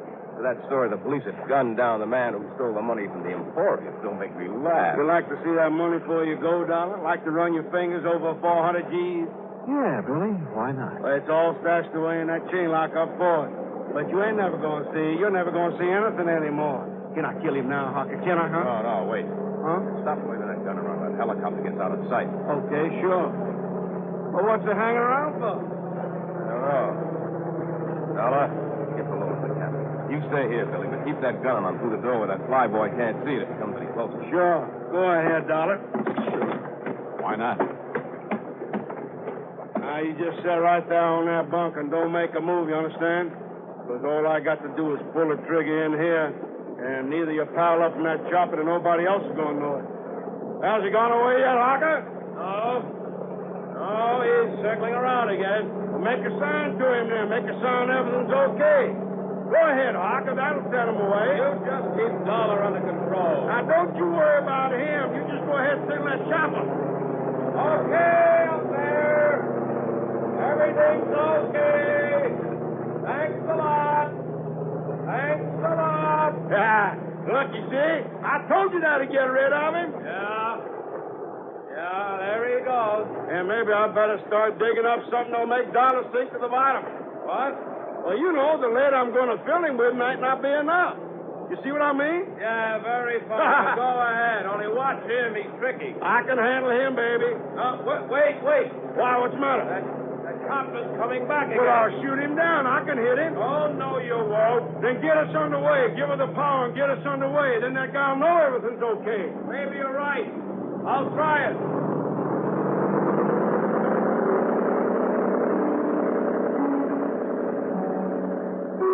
During all the talk, I sat there on the bunk looking into the muzzle of Billy's .38, knowing these were desperate men with a lot at stake. that if I made one false move, he wouldn't hesitate to pull the trigger. Even if he took the gun off me for a couple of seconds, there was nothing in reach I could use for a weapon, could even pick up and throw at him. Good work, Billy. The officer's going away again. I told you so. Can I shoot him now? Can I kill him? I better wait a couple minutes more to make sure. When I find some chain or something to tie around him, make him sink. In the locker, under that bunk you got him sitting on. Okay. All right now, Dollar. Get off of that bunk and walk up to the front of the cabin. Go ahead. And don't forget I've got this gun on. Yeah, the copter was going back to shore. Time was running out. Then I saw them. A duplicate set of controls there at the front of the cabin. Steering wheel, throttle, everything. Go ahead, Dollar. Keep your hands up over your head. Up high. Rising off the bunk, my hands over my head, I half stumbled as though from the motion from the boat. I lurched against the wheel and grabbed it and swung it hard a port. Hey! The boat swung around crazily. Hey! What do you think you did? Hey, let go of that wheel! Lousy shot, Billy! What's the matter? Billy! Billy, what's happened down there? Plenty, Harker. And if you want some of the same... Wrong, Dollar. Dead wrong. Because I have a gun, too. Not another cent. I see what you mean. Too bad you didn't take Billy's when you... Billy? Billy? Okay, Harker. I'm okay. But if you think I'll go wait any longer to kill this guy, you're crazy. Okay, Billy. Go ahead and kill him. You don't, I will. No, look. That cop. What? What's coming right at us and smash into us? Stop him. Shoot him. You bet I will. No, you fool. The pilot of that cop to the flyboy. Shoot him. Right.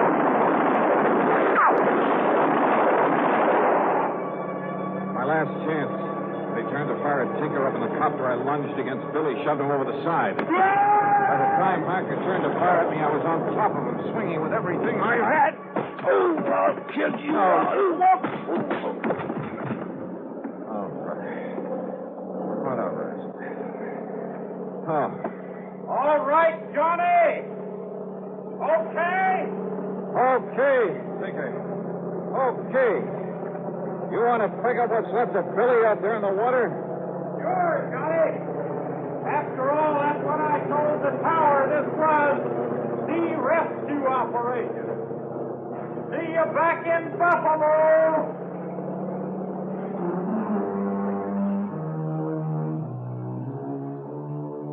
Yeah, like Billy had said, the stolen money, all of it, was stashed away in the Ford chain locker. So after tying up Harker with all the line I could find, I started the engine of that beautiful yacht, but then suddenly realized, well, put it this way. If Tinker and his copter hadn't stayed with me, so help me, I'd never have found my way back to Buffalo.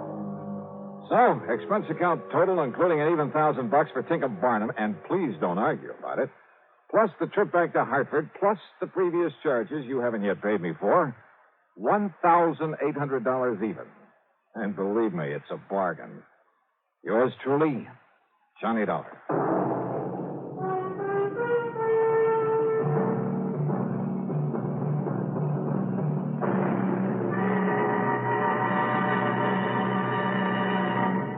Now, here is our star to tell you about next week's story. Next week, two beautiful girls. One of them a sweetheart, and one of them a killer. Join us, won't you? Yours truly, Johnny Dollar.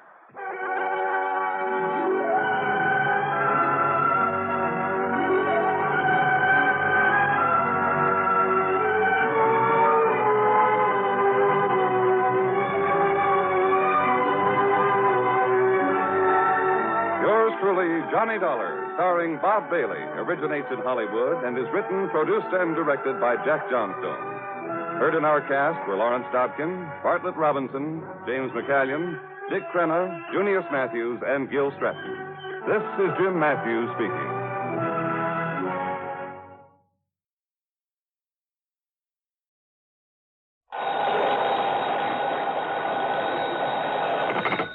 Johnny Dollar. The Milford Advertising Agency in Denver, Colorado, Mr. Dollar. Advertising agency? Mr. Horace W. Milford would like to speak with you. Hold on, please. Hello, Dollar. That's right, Mr. Milford.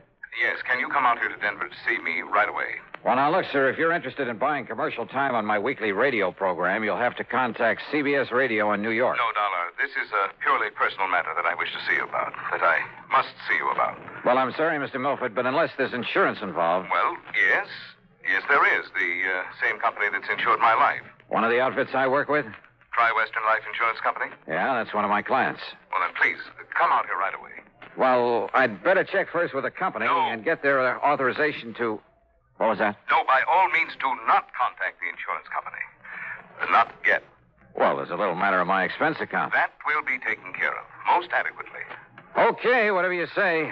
Now, what's this all about, Mr. Milford? Mr. Dollar, here on the phone, I can only tell you it's a matter of preventing... Yeah? Yes? Of preventing a murder.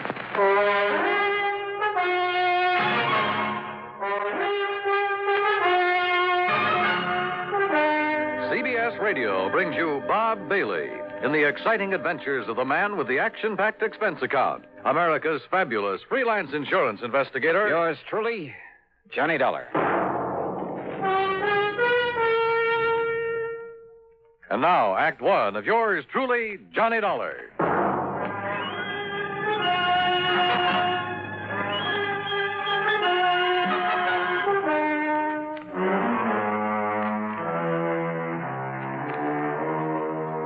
Expense account submitted by Special Investigator Johnny Dollar to Mr. Horace W. No, to the Tri-Western Life Insurance Company. You'll see why later on. And following is an account of expenses incurred during my investigation of the hired homicide matter. Expense account item 1, $77 plane fare. The big mainliner took off from Bradley Field in Hartford at 8:25 p.m. and set me down at Stapleton Field in Denver at the ungodly hour of 3:35 a.m. Item 2, $5 for a cab into the Brown Palace Hotel, where I added some sleep to the few hours I'd had aboard the plane. Breakfast was item 3, $1.50. And then I walked over to the office of the Milford Advertising Agency on California Street. Horace W. Milford was tall, gray-haired, and with a very dignified bearing. He got to the point immediately, and yet in a kind of roundabout way. Mr. Dollar, I must emphasize that this whole thing must be completely confidential. Oh? Well, now that depends. I will pay you well, very well.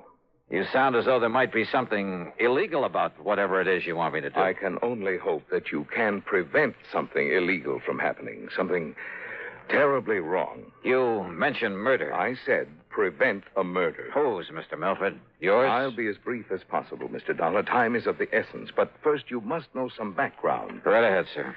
Since my wife passed away some years ago, this advertising business and my daughter Claire have been my sole interests in life. How old is Claire? She was 27 on her last... now, listen, please. I'm listening. I built this business by myself. Until 2 years ago, I made all the client contacts, planned the campaigns, wrote the copy. I bought the space and radio time, everything. And then Tony came along. Tony? Anthony Ferringer. He's my son-in-law. And he works for you, Mr. Milford? Out of pity for a young man who seemed to be struggling to make his way in the world, I gave him a job. Oh. And then, by way of repaying me, I thought, he brought the Bonar Electronics account to this office. Bonar Electronics Corporation. Yeah, I've heard of them. Pretty big outfit, I understand. It means annual billings of some $2 million to us. That's a sizable advertising account. Now, the point is, well, he told me later, that his means of getting it were somewhat unorthodox. Unethical is a better word. No, how do you mean? He told me that he had something on officers of the Bonar organization, that he'd threatened exposure and ruinous scandal if he weren't permitted to handle their advertising here. Well, now that doesn't seem possible with a big But company. thanks largely to my own efforts and ideas, we have established them as one of the most important companies in their field. Don't ever underestimate the value of advertising, huh? Yes, to the public as well as to the company. Yeah. Well, now, Mr. Once Milford... I took over the account, young Tony was content to sit around, collect his salary and a big commission and do nothing. Nothing, that is, but constantly remind me that he had brought the business here. I see. But, Now- Mr. Dollar, were the account suddenly to go to some other agency, it would ruin me. Oh, how so? Buying this building, setting up the organization adequately to service such an account cost me everything I had. I'm not a young man anymore. Well, is somebody else gunning for Bonar Electronics? Oh, far worse than that. Mr. Dollar. Now, wait a minute, please. I'm afraid we've got far away from the subject of murder that you talked Mr. about. Dollar, far worse than his simply falling down on the job is the fact that Tony Ferringer, against my will, mind you, because I knew him well enough not to trust him, courted and eloped with my daughter. Well, now, and Mr. it wasn't because he loved her, believe me.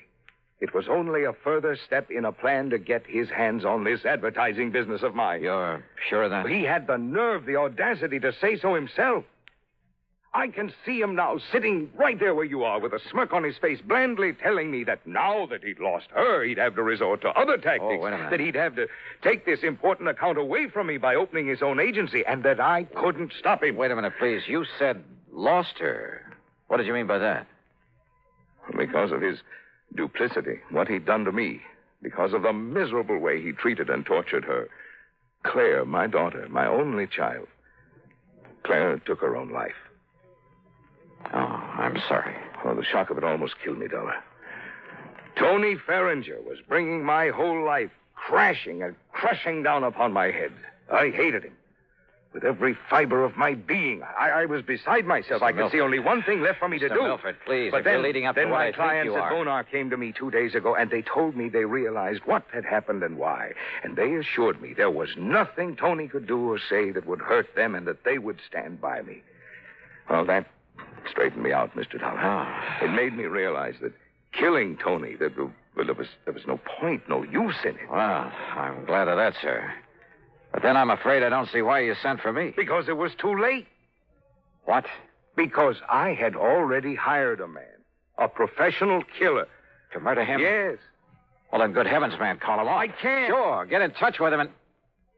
What do you mean you can't? There's no possible way for me to reach him, contact him, until after he's murdered Tony Ferringer.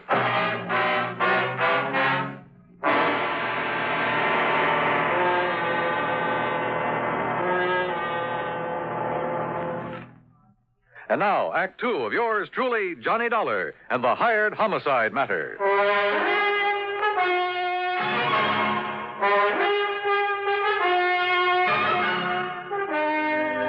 Now, wait a minute, Mr. Milford. You mean there's no way to reach this hired killer to call him off, to tell him not to murder Tony Ferringer? No, none whatever. But look here, you can't just Mr. stand... Dollar, when the only thing I wanted in life was to see him dead for all the terrible things he did to me and to my daughter, I went about arranging it very carefully. How? By means I don't need to go into here. I finally established a contact in the underworld here in Denver. Sort of a stool pigeon, I suppose you'd call him. A man named Eric Blinker. Yeah? For a price, Blinker had the killer contact me at my home. Do you know the name of this killer? Well, he only told me that if he felt it necessary to phone me or to contact me in any way before the job was done, he would identify himself as Blackie. Oh, great. Then the only thing you can do is contact this Eric Blinker again. No. Tell him to call off Blackie. Have Blackie get in touch with you. No, Mr. What do you mean, no? Eric Blinker's body was found floating down the Platte River yesterday afternoon, just before I called you. Oh. But don't you see, Mr. Dollar? Unless we can somehow contact this Blackie, he'll go ahead with the murder. The murder I arranged. It must not happen. All right, how much do you know about Blackie? What does he look like? I don't know. But you just finished telling me that he called on you to make arrangements for the killing. He came to my home at night. He insisted on talking to me from outside a window where I couldn't see him. I couldn't see him. All right, did you give him any money? $5,000 in cash. Marked? Huh? Marked bills?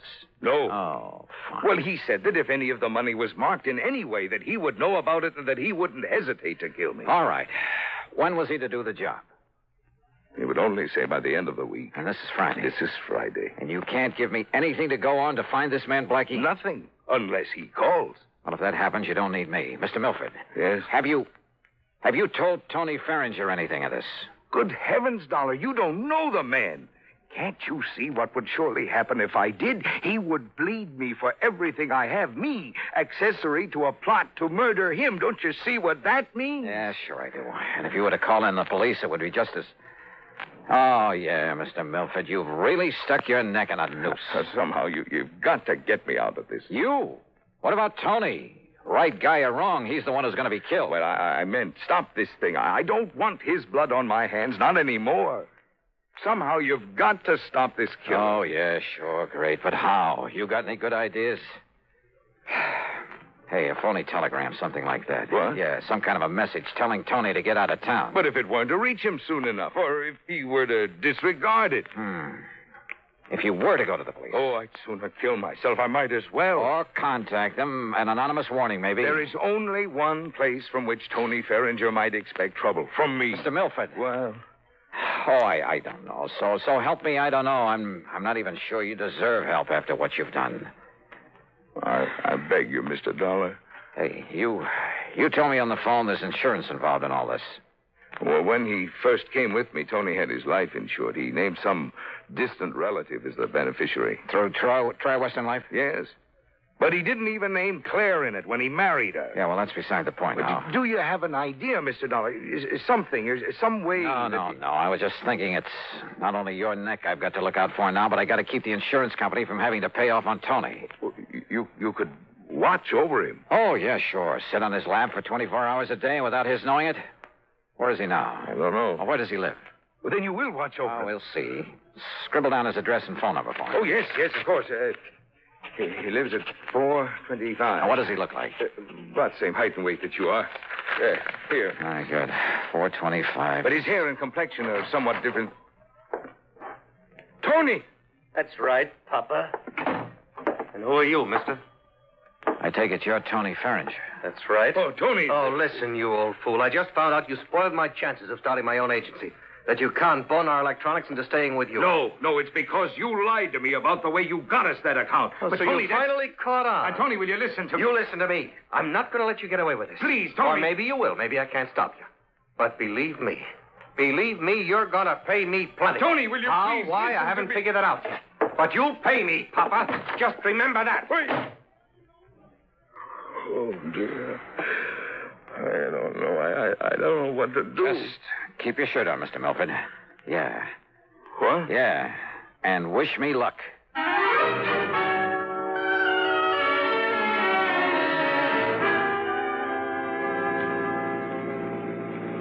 Item 2, $5 for a taxi that followed Tony Ferringer's car to a residential section east of town. And sure enough, he pulled up in front of his own home. Maybe the crazy idea that I'd suddenly got back there in the office would work. Driver. Yeah? End of the line. Pull around this corner and stop.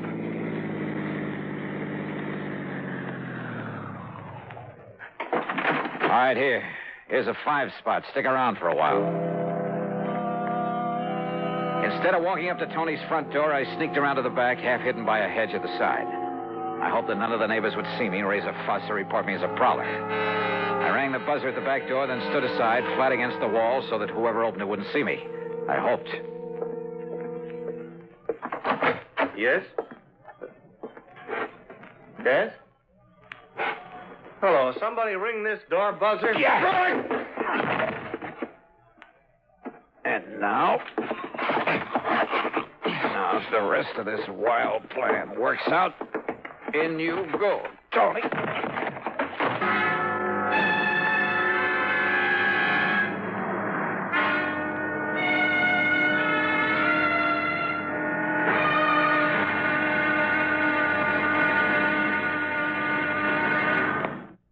And now, Act 3 of yours truly, Johnny Dollar.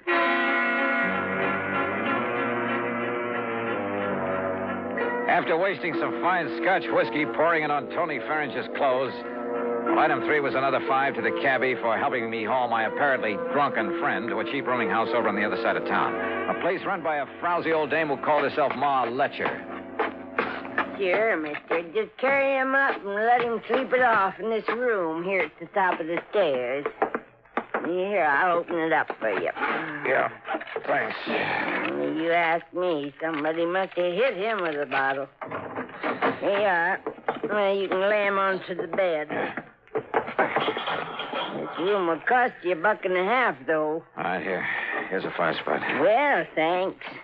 And who'll I tell him? And here's another for telling him a taxi driver brought him in here. Somebody you never saw before. Oh, don't worry. I know how to keep my mouth shut when I get paid for it. Paid good, that is. Okay, I'll make it 10 here. Well, mister, you ain't got a worry in the world. Want to bet?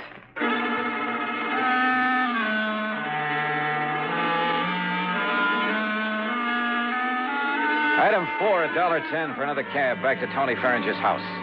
Again, hoping none of the neighbors would see me, I let myself in the back door with a key I'd taken out of his pocket. I I figured all I could do now was sit around and wait until the killer showed up. But as I walked through the doorway into the living room... Just hold it. And don't turn around, mister. Hands up high. Blackie? That's right, Blackie. Well, carrying a gun, huh? No, don't turn around. Just walk over to that bench now and sit down. The piano bench. There, in front of you. Now, look, if you think I'm Tony Farringer... Sit down. Now, keep facing that way. Well, I suppose I haven't got much choice. I know you're not Tony, but you know who I am. That means you know what I was hired for. That means you know too much. All right, now listen, Blackie. Face front. I was afraid Eric Blinker might talk, but I didn't dump him in the river soon enough. And listen. I'm listening. You think I won't get Tony? But you're wrong. I saw you take him into that crummy rooming house. I saw what you did to him, too. He won't be moving out of there for a while. That means I have plenty of time. Hey, Blackie, so, listen. mister, I hate to do a killing without getting paid for it. But as long as you know so much, well, I'm afraid you don't give me much choice, do you? Are you talking for your own amusement? I'm giving you a chance to say your prayers, if you still know how. Hey, Blackie, look, Face we can... front. Well, what difference does it make? What? If I should see you, I mean. If you're going to kill me... Let's just say I prefer it this way. Are you ready? Are you kidding? You think you're going to get away with this? I'm absolutely sure of it. And I asked you, Do you think I'd come here looking for you without taking precautions? I think you've said enough. Now, do you feel this gun in the back of your head? I could tell by his voice that he stood directly behind me. I put my right heel tightly against the leg of the piano bench. And then as I felt the cold muzzle of his gun against the back of my head, I suddenly dropped to the floor, kicking the bench against his legs.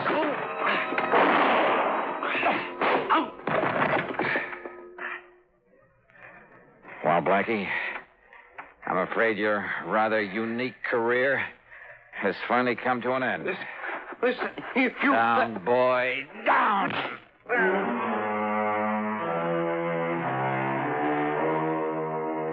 Nailing Blackie for the murder of Eric Stuley made it easy for me to keep Mr. Milford out of the picture completely. Nor did Blackie talk. Some code in the underworld, I guess. As for the expense account, well, in view of the fee that was handed to me, you can forget it. Tony Farringer, incidentally, never did quite know what happened to him. Now, will somebody please give me a nice, clean case to work on? Yours truly, Johnny Dollar.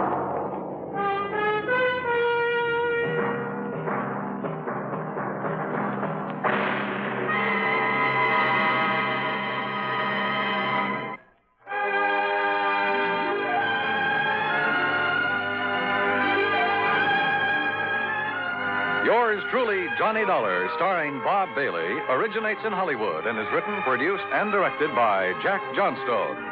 Heard in our cast were Virginia Gregg, Marvin Miller, Lawrence Dobkin, and Russell Thorson.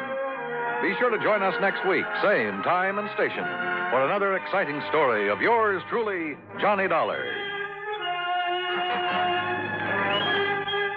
This is Dan Coverly speaking. Johnny Dollar has come to you through the worldwide facilities of the United States Armed Forces Radio and Television Service.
Hey, Ted, you mean you got some kind of a lead on him? No, I'm afraid not. But I just got hold of some information on Rocky Harris. Yeah? I told you after his probation was over, he disappeared. Yeah, you told me. But now, in view of this new information, plus the fact that you probably know him and his habits better than anyone else, and since Rocky is the only one who knows what he did with those diamonds... Oh, hold everything, Ted. I'm on my way down to see you.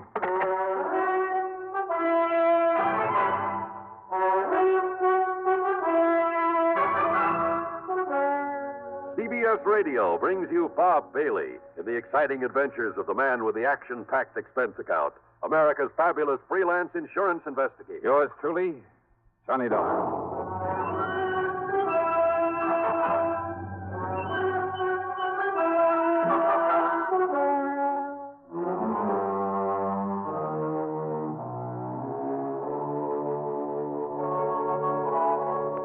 Expense account submitted by Special Investigator Johnny Dollar to Eastern Liability and Trust Company, New York City office.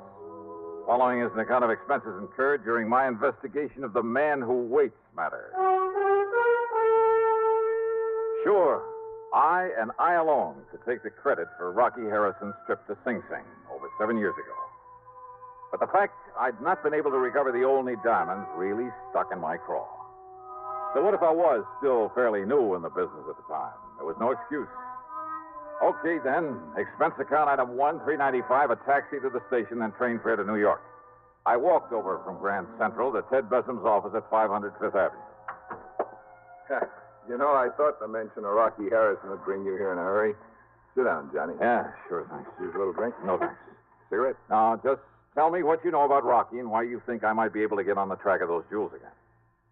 Well, during his trial, Rocky played it smart. He knew you'd pinned the robbery on him, so in order to draw a light sentence, he admitted everything. Except what he did with those diamonds. Well, apparently he and his lawyer managed to convince the jury. Oh, that cock and bull story about his having had them stolen from him, that's a lot of hogwash. You know it, and I know it. Rocky was far too smart for anything like that, and too dangerous.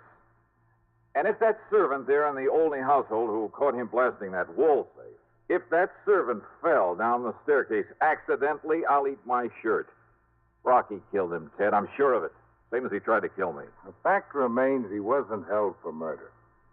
The jury believed his tale about losing the diamonds, and he got away with a short term. All right, now let's... During his 2 years probation, he behaved like an angel. He got himself a job, worked hard, lived modestly, saved his money, and he was a big disappointment to the police who hoped he might lead them to the stone. But, of course, he didn't. Right. And I'm afraid by now even the cops believe his story about what happened to him. Yeah, well, I don't. Anyhow, probation over. He dropped out of sight. Yeah, so you said over the phone. The cops apparently figured he'd moved somewhere else and breathed a sigh of relief. But you figured otherwise, Ted? I guess I think the same way you do, Johnny. Probably because of my work in narcotics before I got into the insurance business. Yeah. And sometimes we'd hunt for years all over the country for some character, only to find he was right underfoot all the time. Couldn't see him for falling over him, as the saying goes. Yeah, I know what you mean. Well, anyhow, I figured that instead of making himself conspicuous in some small town, the best place for a man like that to get lost, the best place in the world, would be the biggest place in the world. Right here in New York. I can't argue with you. So when I got wind that Rocky disappeared, well, you know as well as I do, Johnny, that most of these cases aren't solved by any Sherlock Holmes kind of scientific deduction. No, hardly. No, sir, they're solved on information. One good stool pigeon is worth all the clues in the world, right? Well... So when I found out he disappeared, I got in touch with one of my paid informants from the old days. An old character by the name of Soder. Soder. Don't think I ever heard of him. Whiskey Soder, they call him. I told him I'd pay him well if he'd locate Rocky Harrison for me. You've heard from Soder? He called me this morning. Told me that he's seen Rocky here in town, just as I thought he would. Where? Well, he wouldn't say over the phone, so I told him I'd send you down to see him. Here, Johnny, I'll scribble his address down for you. Yeah, do that. cheap rooming house down near the Brooklyn Bridge. There you are. Good. Okay, Tom, I'll go see him. Just a minute, Johnny. Yeah? Soda made one thing clear. I don't know just how or why. I guess the why is obvious enough. Yeah? But apparently, Rocky has somehow changed his appearance so much that even his own mother wouldn't know him. But Soda recognized him. Yeah. And one other thing, Johnny. Yeah, what's that? I'm sure you know Rocky well enough to be careful. Sure. Yeah. Watch your step.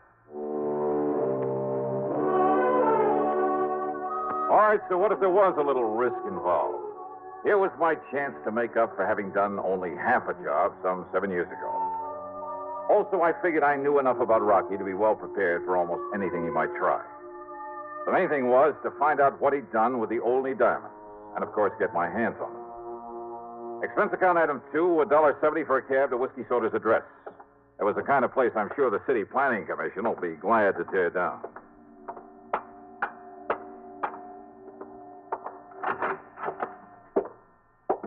The word manager was scrawled across the door in the hallway marked with the number 1. And as for the manager... Yeah, what do you want? My rooms are all filled up. Well, now, what's a gent like you doing around here? I'm looking for a man named Soder. Ha! That whiskey-smelling old... You'll find him down the hall in number... Hey, he's getting real popular today. Well, now, what do you mean by that? You're the second gent's been here to see him. Oh? Who was the first? Well, I didn't get a good look at him, but I heard him go on back towards Which his is Soder's room? What's the number? Number 7 down the hall. Okay, thanks. Didn't see the man leave, though. Maybe he's still in there with... Now, who left that window open there at the end of the hall? All right, number 7. Maybe I better close it. Hey, you sure that Soder didn't leave? Sure, I'm sure. Well, then come on. Let me have your key. Come on. Key to his room? Now, just a minute. Okay, mister. don't bother. Well, just a minute, you. Who do you think you are, busting down this butt? Oh. Yeah. He's dead. Yeah. Somebody shot him. Right through the side of the head.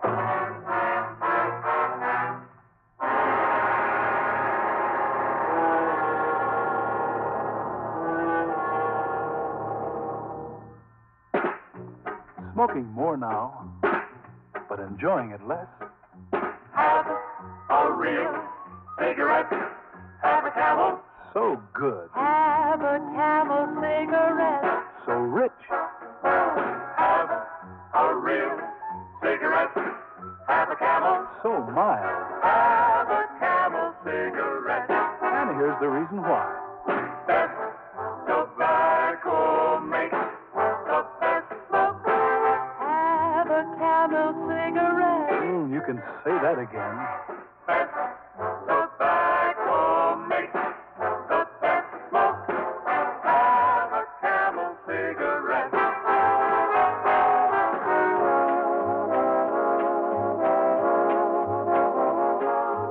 If you're smoking more these days, but enjoying it less, then change to Camels, the best tasting cigarette of all. Have a Camel. Start to really enjoy smoking again. Now, Act 2 of yours truly, Johnny Dollar, on The Man Who Waits Matter.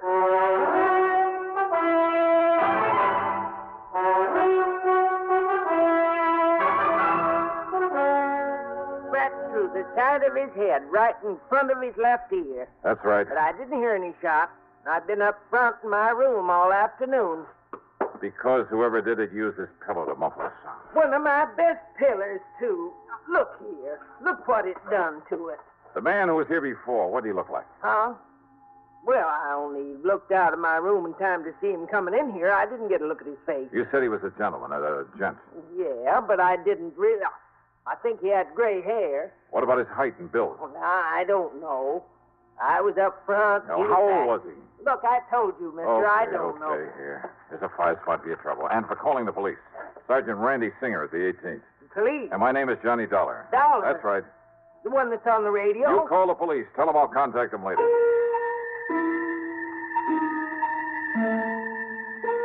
Rocky Harrison had changed his appearance once before, 7 years ago. He'd never known how I'd got on his trail. The only one who did was Randy Singer at the 18th Precinct. But I'd found him by using the same corny trick that he had used. Maybe that trick might work again, if he'd return to his old haunts. All right, then, item 3, $1.25 at the nearest drugstore for some goop to plaster down my hair. Item 4, $1 for some black hair dye. Item 5, 78 cents for a jug of peroxide. Getting rid of the tan I usually have took time, was a lot of work, but it gave me a few days to raise a small mustache. I dyed that black also. Item 6, $20 for some clothing, including a couple of aprons. In some of these joints, you have to furnish your own. Then, item 7, $31 for a pair of thick glasses that I could see through all right, but that gave me a headache. But it was the waste of time that got me down. Working there 4 solid nights, hoping nobody gets suspicious of me. Working where and why, and the reason for the silly getup, well, you figure it out. Okay, there you are, Willie. One old-fashioned, one double Gibson. Thanks, Joey. And there's the ticket on them. For what? Yeah, right there, right in front of you. Oh, sure. Now, what's the matter with you? Can't you see? Why don't you get them glasses changed? Oh, they're okay, Joey. Oh, yeah, sure they are.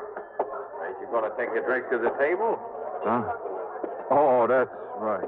Willie, I've been tending bar here at the Purple Hat since the place opened up. But you are the punchiest waiter I ever seen. That's a fact. Here you are, gents. An old-fashioned and a double Gibson.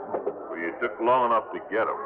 I'm sorry, mister. The other way around, the double Gibson's mine. Oh, yes, sir. Well, here's to prosperity, Barney. Yeah. So, would you just like to order dinner now? No, later. Yes, sir. I'll wait then. Yeah, you do that. All right now, Rocky. Waiter. Yes, sir. Go get yourself a drink. It's on me. Well, I'm afraid the management would exactly like it. Okay, then just for moose. We'll call you when we want another one. Yes, sir. Now, Rocky. Barney, you fool. Don't you ever call me that again. Call me Tilson. Sorry, it was a slip of the tongue, Mr. Tilson. Rocky Harrison. Oh, it was luck, dumb luck. He'd been in there alone 3 nights running, but believe me, I hadn't recognized him, wouldn't have recognized him now if his pal there at the table hadn't slipped up and called him by name. Since probation, he disappeared for only one reason, to change his appearance completely. He'd grown a beard, a full head of hair, and he bleached it almost white. He'd put on 20 or 25 pounds, had his buck teeth fixed, and it made a big difference. What's more, of course, I hadn't seen him since he'd been sent up the river. As for his pal, Rocky had called him Barney. Sure. Bernard Little, one of the cleverest big-time fences the NYPD had ever known about, on whom they'd been able to pin absolutely nothing. Sure, it was a natural. Rocky had the jewels stashed away somewhere. Barney knew it and was willing to recut him and fence them out for him. Maybe if I was real lucky, I could nail them both. During their meal, I stayed close to them as much as possible, but it got me nowhere. Whenever I was in hearing, their conversation was meaningless. That's right, Barney. Just tell them that Edward Tilson sent you. Of course, Mr. Tilson. Be glad to use your name. I'm certain they'll do all right by you. Give Yeah, you anything you what's want. more, they were both trying to make it oh so plain that Rocky's name was Edward Tilson. And I wondered, had Rocky by any chance seen through this corny disguise of mine? But apparently not. Okay, waiter, here you are. Thank you, sir. I'll have you changed in a minute. It's all right, boy. You can keep the change. Thanks very much, sir. Well, shall we get up? Shall we leave, Mr. Tilson? Now already. Oh, I'd like to look up the owner and compliment him on his chef. Why not? Good dinner, wasn't it, Tilson? Excellent. Now, if we can find the owner's office. If they could find the owner's office, they made a beeline for it. And that told me something else. The owner, Pete Monaster, had been away when I was hired. Now he was back in town. And he probably knew more about Rocky, more about the jewels than he'd ever admitted to the police. I wished I'd planted a bug in Monaster's office.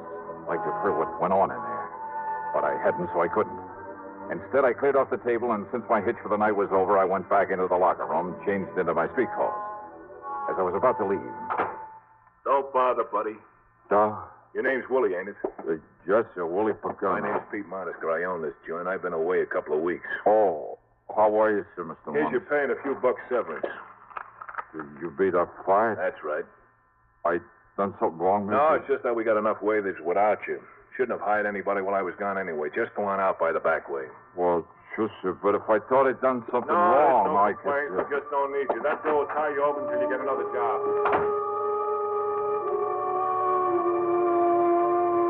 I should have known, but I didn't. Not at the moment. Not until I left by the back door, started out through the long, dark alley.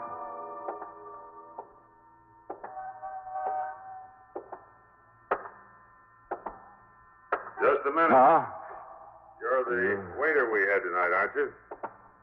Yeah, that's right. You made a real good waiter. Real good, see? So? So I got something for you, Dollar. Here. No, All right now, Dollar. You think I'm going to leave you alive? No, Rocky, put that thing away. The noise will bring the cops. It's all right, Barney. I'm just going to use the butt of it like this.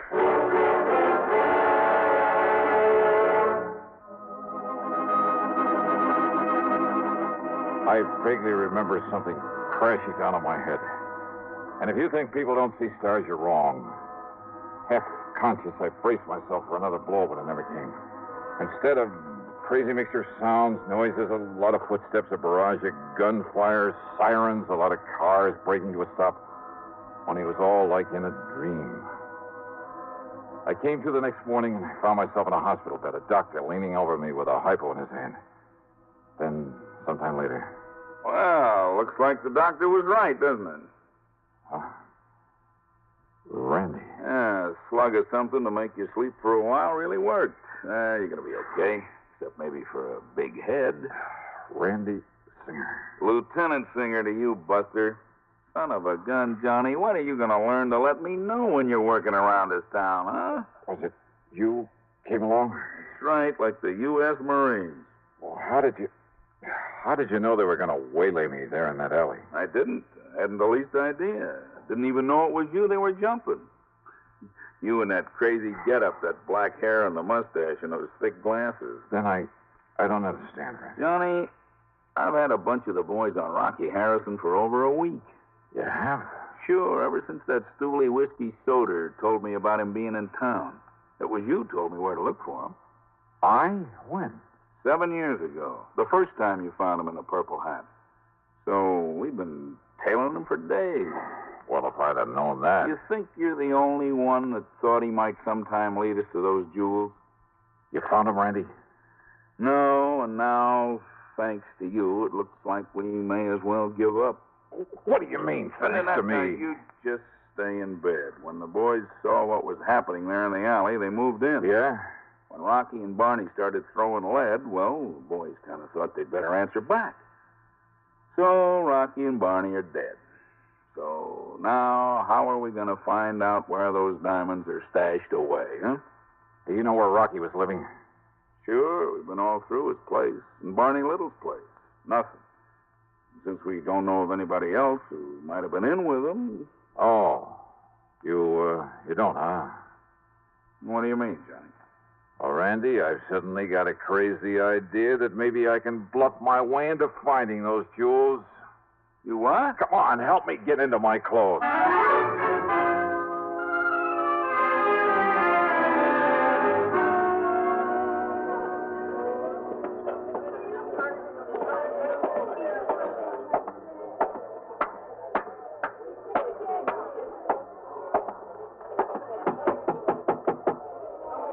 Yeah, who is it?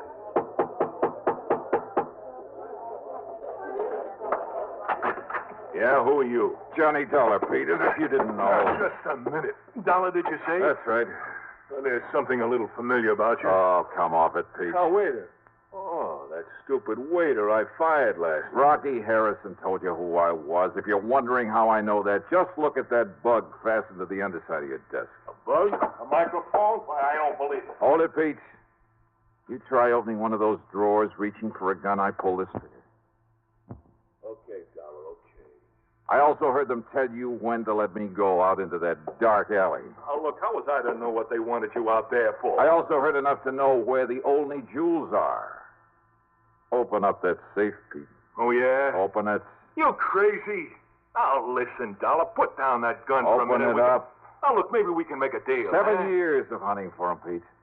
So it's become an obsession with me. Maybe it has made me a little crazy. Now, listen, Yeah, I was you crazy enough to put on that phony disguise to get into this place to find Rocky Harrison. Listen, Dolly, all you and I right, can all make a right. deal. So I'm crazy enough to blast you down and blow that safe if I have to. You understand that? And there's nothing, you or anything else, is going to keep me from getting those jewels. First you go. No. Yes. You mean it? Oh, yeah, Pete, I mean it. Well... Okay, Dollar. I'll get you the rocks.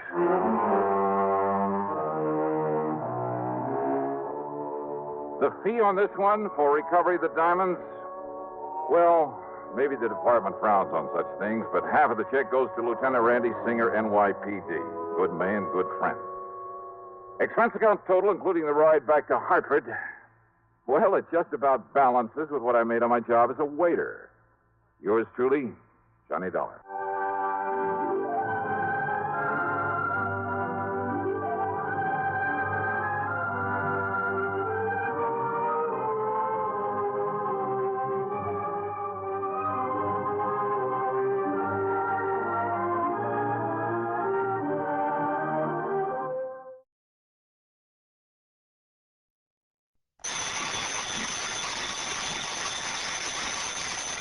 Johnny Dollar. Well, it's about time. Huh? John, where have you been?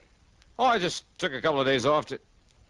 Hey, now, wait a minute. Who are you? This is Harry Branson at Philadelphia Mutual Liability and Casualty Insurance Company. Harry, where have you been? What? Well, do you know it's been 6 or 7 months since you've called me in on something? No, it's only been a little over 5 months. 5.5 months, I should say. As a matter of fact, it's actually 5 months. 12 days. Okay, Harry. So where have you been? Well, as a matter of fact, I've been right here in my office at Philadelphia Mutual, here on Walnut Street, here in... John, you're trying to change the subject. Yeah? From what? Why, from the insurance matter that has me concerned at the moment. What insurance matter? The one I'm calling about, of course. Harry. After all, it was you who insisted that we sell him the policy. Oh, it was, huh? Though for the life of me, I still can't believe that that's his legitimate name. Smokey Sullivan. Well, it's as true and legitimate as any... Smokey?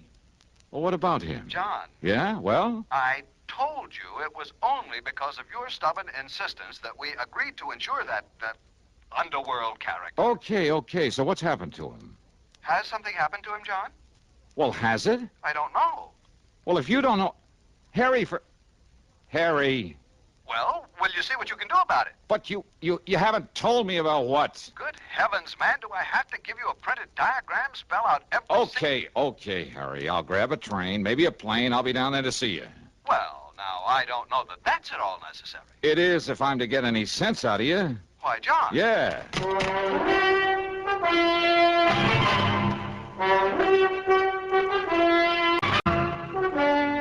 CBS Radio brings you Bob Bailey in the exciting adventures of the man with the action-packed expense account, America's fabulous freelance insurance investigator. Yours truly, Johnny Dollar.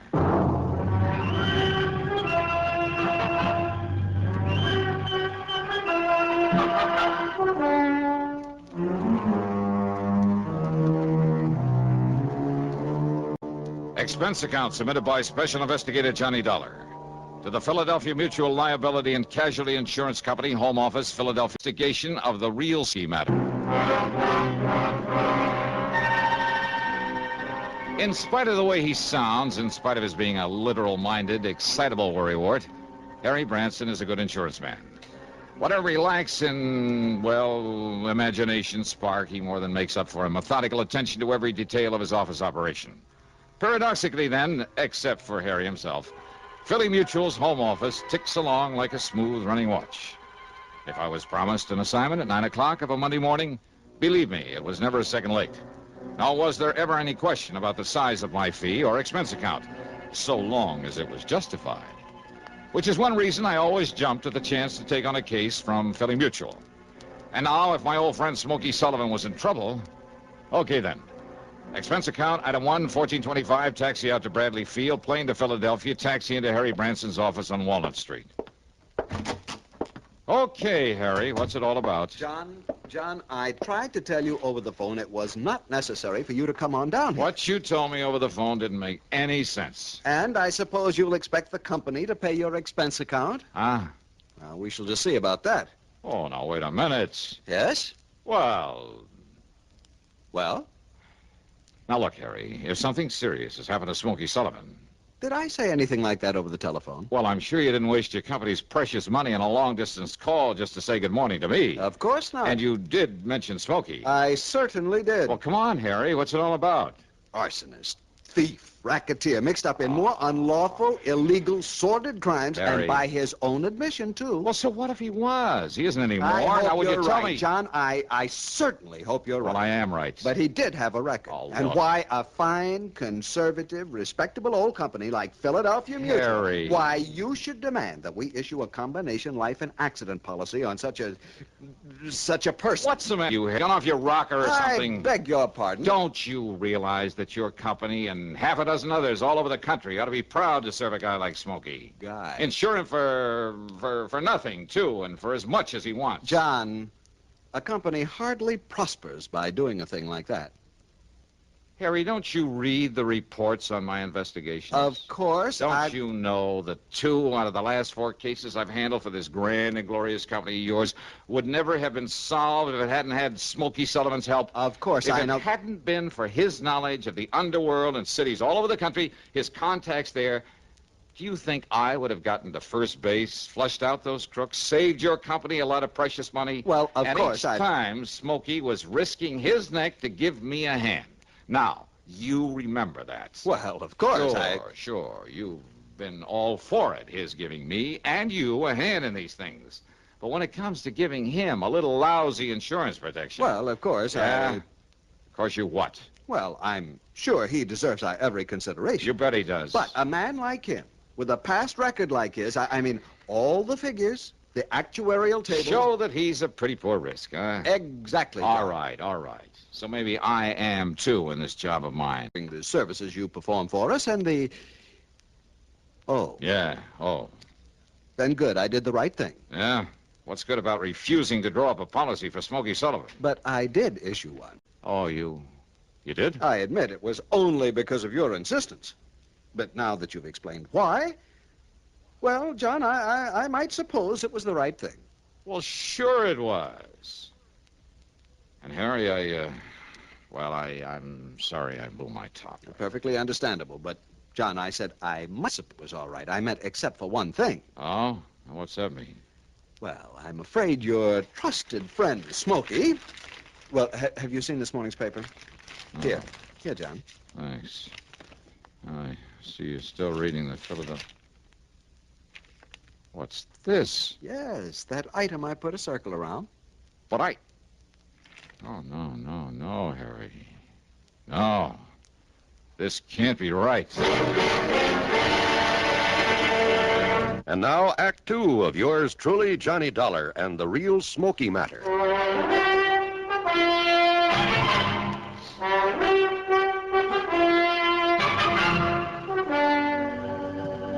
Read it, John, the whole news item. Toy factory. Burned to the ground. And I'm afraid your dear trusted friend, Smokey Sullivan... Millersburg Toy Company. Total loss. Certain proof of arson. Yes, John? Captain Oscar Fletcher of the arson squad states that the unusual technique employed indicates beyond the shadow of a doubt it is the work of a man who, although he is not known to have operated in this area since serving a prison term some years ago... True. ...is unquestionably the work of... Oh, no, Harry, this is wrong. I'm afraid not, John. That fire was set by Smokey Sullivan. You mean the arson squad is going to pin this on him because whoever did it happened to use a method that... No, I won't believe it. You didn't read the rest of the item. Why bother if they think I'm going to let him pin it on Smokey just You'd because better read it, John. Why? I mean about the body they found in the ashes. Body? The police are certain that it's Smokey. Oh, no. Oh, yes. All right, look. Maybe Smokey was a torch man. Maybe Smokey was a lot of things before he went straight. And that distinctive ring they found on one hand of the body? So what? The same ring known to have been returned to Sullivan following his term in Dannemora prison. So what? Doesn't mean a thing. Smokey would know more. Here's another. He's going to his way. You work me. Don, you for one, it's enough to get caught in one of his own fires. Well, now, of course, that's something... Yeah, sure. That's something you would know about, but I would. And I know it's ridiculous. Just as ridiculous as this Captain Fletcher deciding the job was done by Smokey. John Fletcher is considered one of the top men... Fletcher's a jerk. Oh, Harry, what are we arguing about? All we have to do is get hold of Smokey, let him prove he didn't do it. Get hold of him. That's right.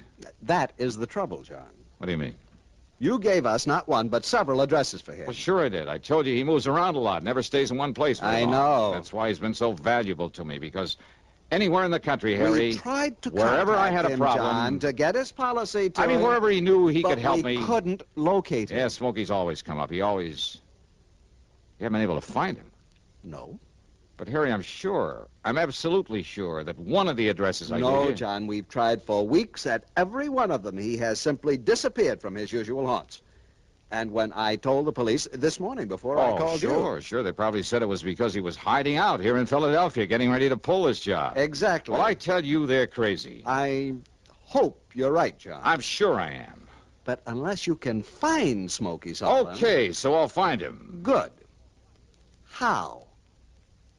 Yeah. How? I took a taxi, that's item 2, 75 cents, over to Central Headquarters. And I make no bones about it, I had a big fat chip on my shoulder for Captain Oscar Fletcher for blabbing out his stupid theory about Smokey Sullivan. I was all prepared with a lot of questions, loaded questions for him, and a few well-chosen remarks about his methods, ability, character, and general intelligence or lack of it. But when I met him, I realized this was a mighty able man. The kind who doesn't go off half-cocked. And when he led me down into the morgue... Yeah, I know, Dollar. I realized it just as well as you do. That modus operandi could have been used by any one of a dozen known firebugs, present as well as past. Then all right, then, Captain. But I also realized that naming a suspect would put the others off guard. Well, yes. So the minute we decided it was arson, I named Smokey Sullivan. I knew he'd be acceptable as a suspect. So before we even found the body... But now that he's served his time, now that he's trying to make up for the old days, don't you see, Fletcher, he doesn't deserve this sort of treatment. Now that he's on our side? Doesn't he? Well, why hurt him now? Now that he's on the level. Dollar, I brought you down here to look at the body. What's left of it. So you gotta take a look at it. Oh, yeah, sure, why not? But I know darn well it's... Fletcher. That's right. Same general bill. The same... I know. I couldn't believe it myself. No, listen, it can't I'd be. spread the word about him for the reason I told you before I saw this. Now, when I did, I couldn't believe it myself. I mean, after all, after what little the fire had left. No, it can't be Fletcher. There must be hundreds of men like this, thousands of them right here in Philadelphia. Wearing that ring? Yeah, that is Smokey's ring, isn't it? I know. I never saw another one like it. So? Dollar? Well, there's only one way to prove this isn't Smokey Sullivan. By finding him, wherever he Now, is. we tried that. Your insurance company tried it. They tried it for weeks. Then I'll try some more. Huh? What's the use, Dollar? Arson. Smokey's record. What's left of this body that was found in the ruins, and whether it's positively identifiable is beside the cause of that ring. Now, whether you like it or not, Dollar, it all adds up. I'm sorry, Fletcher. So am I, Dollar. No. I mean, I'm sorry, but I don't believe it.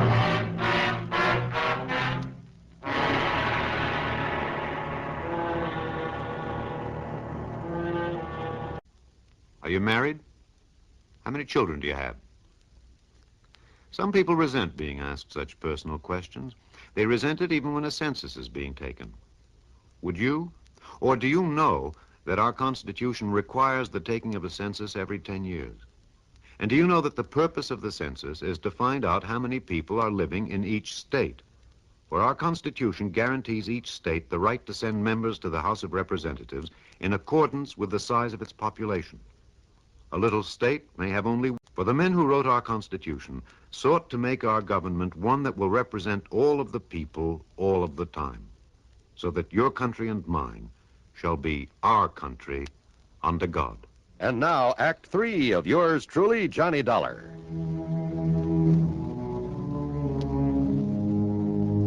Item 3 over the next 4 days is $81 for room and board.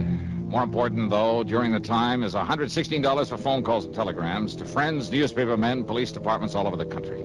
Anyone I could think of who might be able to help me locate Smokey Sullivan. Nothing. Okay, Smokey had gotten restless again, as he had many times before. But always before, he told me where he was going.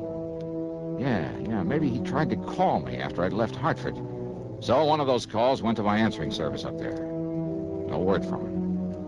And there was always that body in the morgue. So unless I could somehow prove Smokey was alive, locate him. But how? And the only time that Smokey had ever contacted me was when when I needed... When he thought that maybe... Yeah. Item 5, 10 cents for a call to Marty Ross, a top reporter on Philly's biggest morning paper. I told him he'd find a story in exactly half an hour at the corner of 13th and Pine. A story that he ought to give out to all the wire services. Item 6, $50, deposit on a rental car. Item 7, a call to headquarters, and I didn't give the desk sergeant my name, only the license of the car I'd hired. Okay, then. The first time I drove across the intersection of 13th and Pine against the light, only a few people on the sidewalk noticed it. And, of course, some of the cars trying to cross with the light. The second time I ran it, though, there was a cop there, and I thought I caught a glimpse of Marty Ross. I made the cop my target. And when I made the pass at him, nearly running him down... Hey! Let me get a ticket! Oh!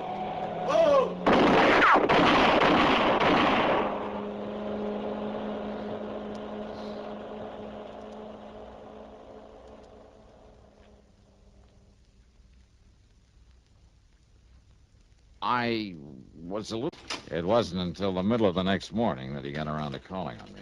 Here you are, Captain. Cheers, Cameron. Thanks, I'll call you. All right, Dollar. What's the big idea? Sit down, Captain. Cigarette? How'd you get those in here? Old friend of mine. You mean Marty Ross? Yeah. The guy that... Dropped in to see me this morning. Left a pack of these. Friend? Yeah, his story, your crazy stunt, is all over the country by now. Boy, what's the matter with you? Did you go off your rocker? Yeah, kind of looks that way, doesn't it? Sure you wouldn't like a cigarette? Cut out the clowning, will you? Now, you're in trouble, boy. Oh, I don't know. Well, I do.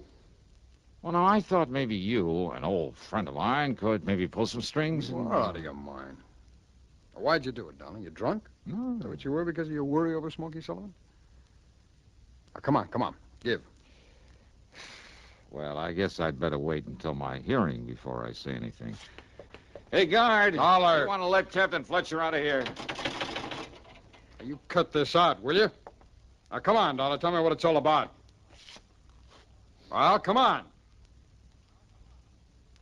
Look, Dollar, be sensible about this, will you? Now, how can I give you a hand? That is, assuming that I will. If you don't... Dollar! Here we are, Captain. Dollar for... Come see me again sometime, will you, Fletch?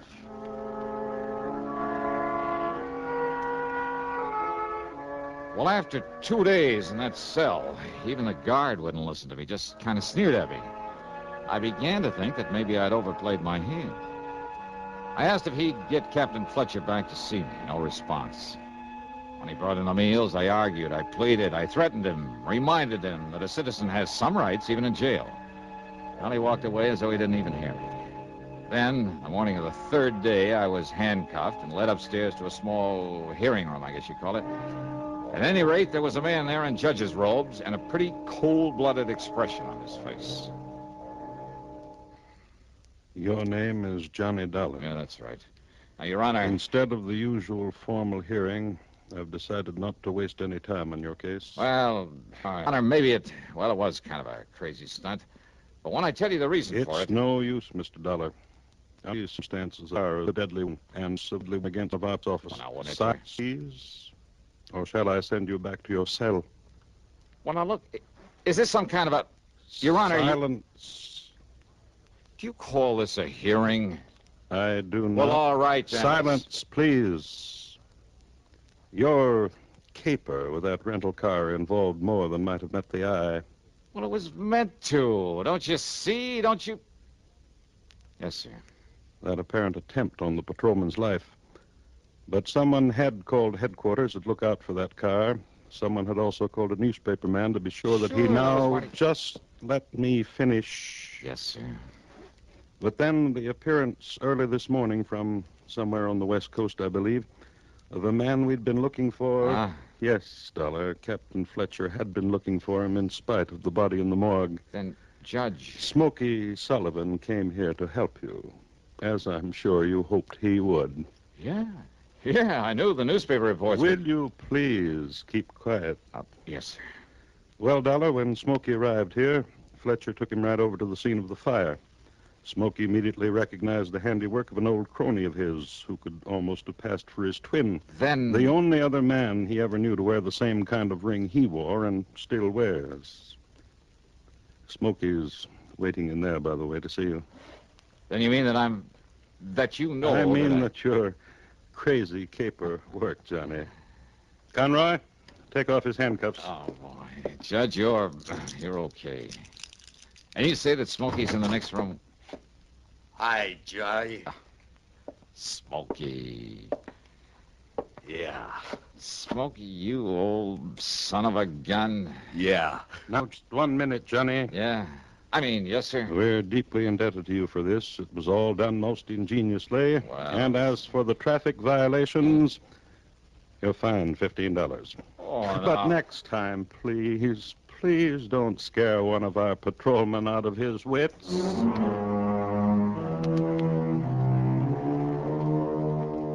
Well, sir, the reunion with Smokey was a dilly. And, of course, it goes on this expense account, as does a slight gratuity for him.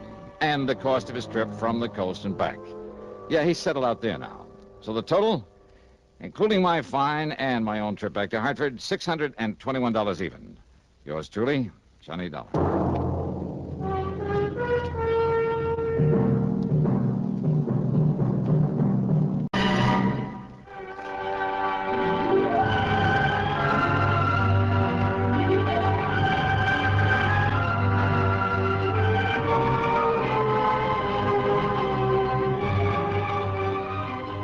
Yours truly, Johnny Dollar, starring Bob Bailey, originates in Hollywood and is written, produced, and directed by Jack Johnstone. Heard in our cast were Harry Bartell, Stacey Harris, Lou Merrill, Vic Perrin, Tom Hanley, and Bill James. Be sure to join us, Johnny Dollar. This is John Wald speaking. Johnny Dollar has come to you through the worldwide facilities of the United States Armed Forces Radio and Television Service.